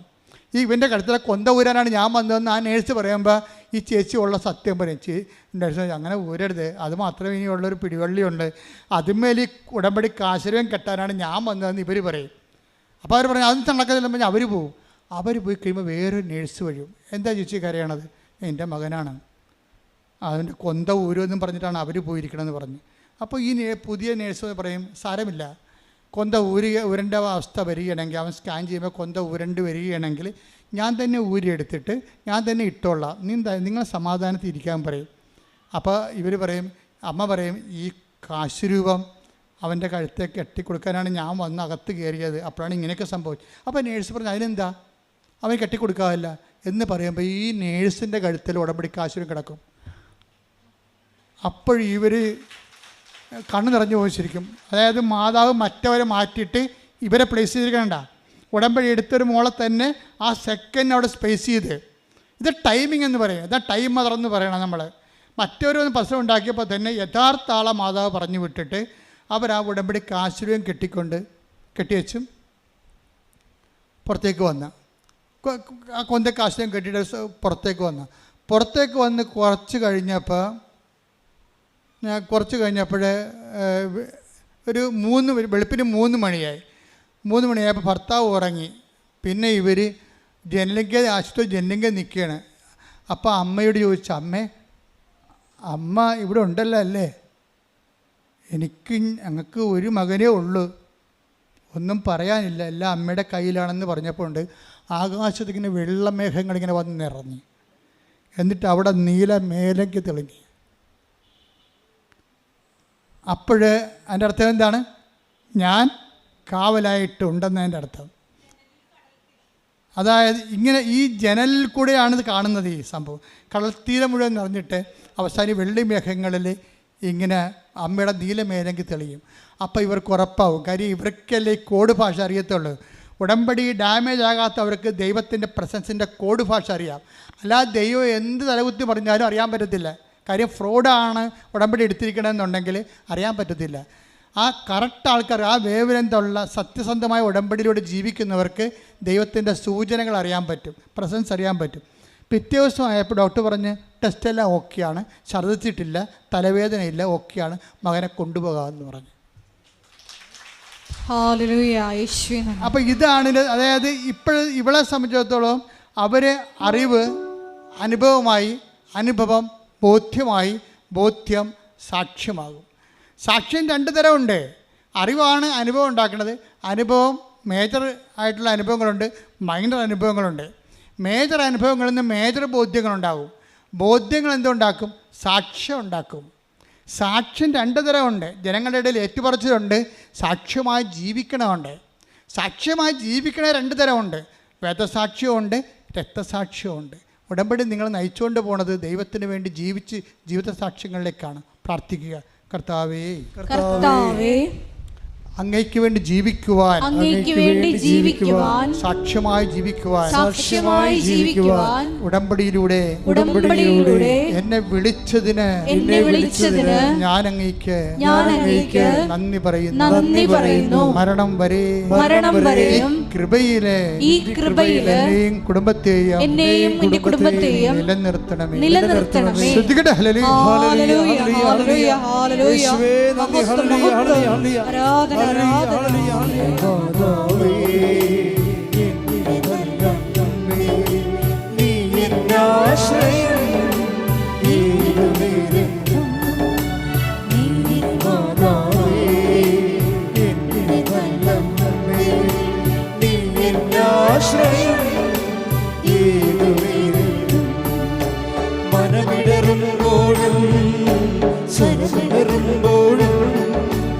എനിക്ക് തണലായെന്നും അമ്മയുണ്ടല്ലോ. മനമിടറുമ്പോഴും സ്വരമിടറുമ്പോഴും എനിക്ക് തണലായെന്നും അമ്മയുണ്ടല്ലോ. അമ്മേ നിൻ നീലയെന്നുള്ളിലെന്നെ പൊതിഞ്ഞ് സംരക്ഷിച്ചിടണമേ.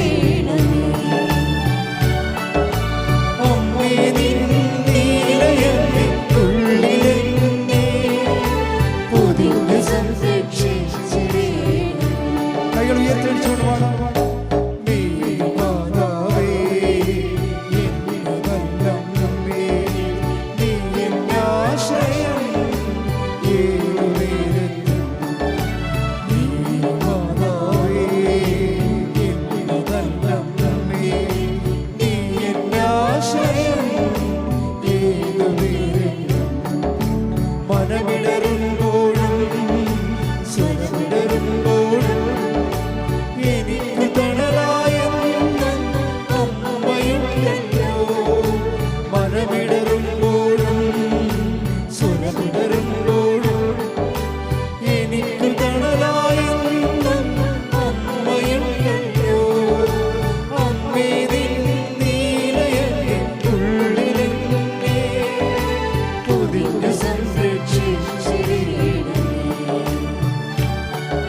പരമദിവ്യകാരുണ്യത്തിന്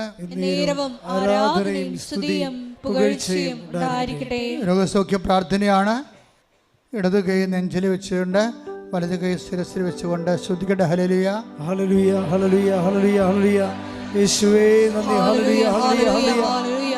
മഹത്വം, മഹത്വം, ആരാധന. എൻ്റെ കർത്താവിൻ്റെ ഉന്നതമായ നാമത്തിൽ, സഭയുടെ അധികാരത്തിൽ, കുരിശിൻ്റെ അടയാളത്തിൽ, ദൈവത്തിൻ്റെ ശക്തിയാൽ ഞാൻ മകനെ മക്കളെ ആശീർവദിക്കുന്ന കർത്താവേ, നിന്റെ തിരുമുറുപാർന്ന വലത്തെ കരം, ആണിപ്പെടുതാർന്ന അത്ഭുത കരം ഓരോ മകൻ്റെ മേലും ഓരോ മകളുടെ മേലും വെക്കണമെന്ന് പ്രാർത്ഥിക്കുന്നു.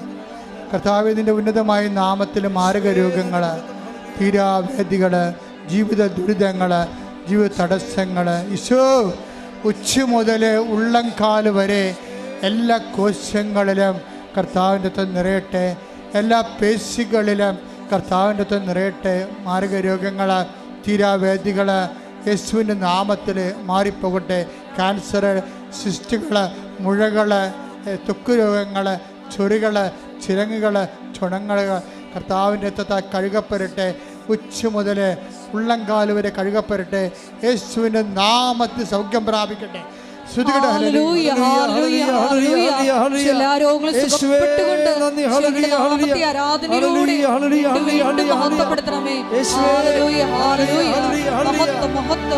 ആരാധന ആരാധന ഹല്ലേലൂയ.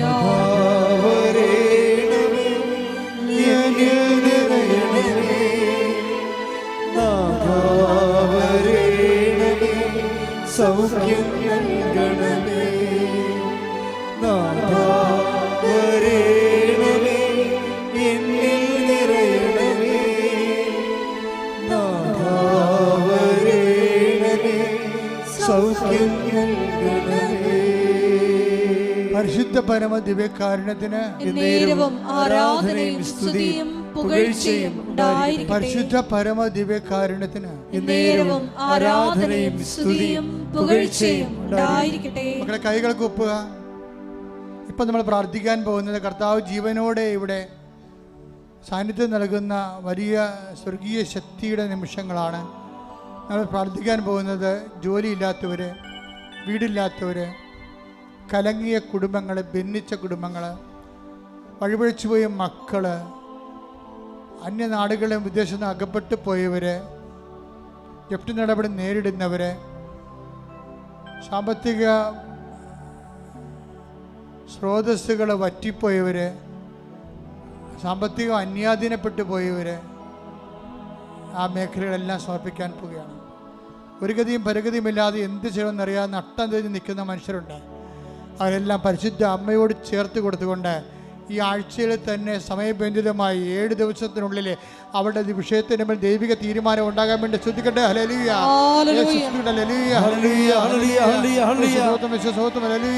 ദൈവത്തിന്റെ കരുണ, ദൈവത്തിന്റെ ശക്തി, ദൈവത്തിന്റെ കൃപ മക്കളുടെ ആവശ്യിക്കട്ടെ. ഈശോ 38 വർഷം നേർപ്പിച്ച കൃപയുടെ യോഗ്യതയാൽ ഇയാൾ താഴെ നടന്ന 10,000കണക്കിന് ആരാധന ശക്തിയാൽ മാരക രോഗങ്ങള്, തീരാ ജീവിത തടസ്സങ്ങള്, തീരാ ജീവിത ദുരിതങ്ങള് യേശു ക്രിസ്തുവിന്റെ നാമത്തില് മാറിപ്പോകട്ടെ.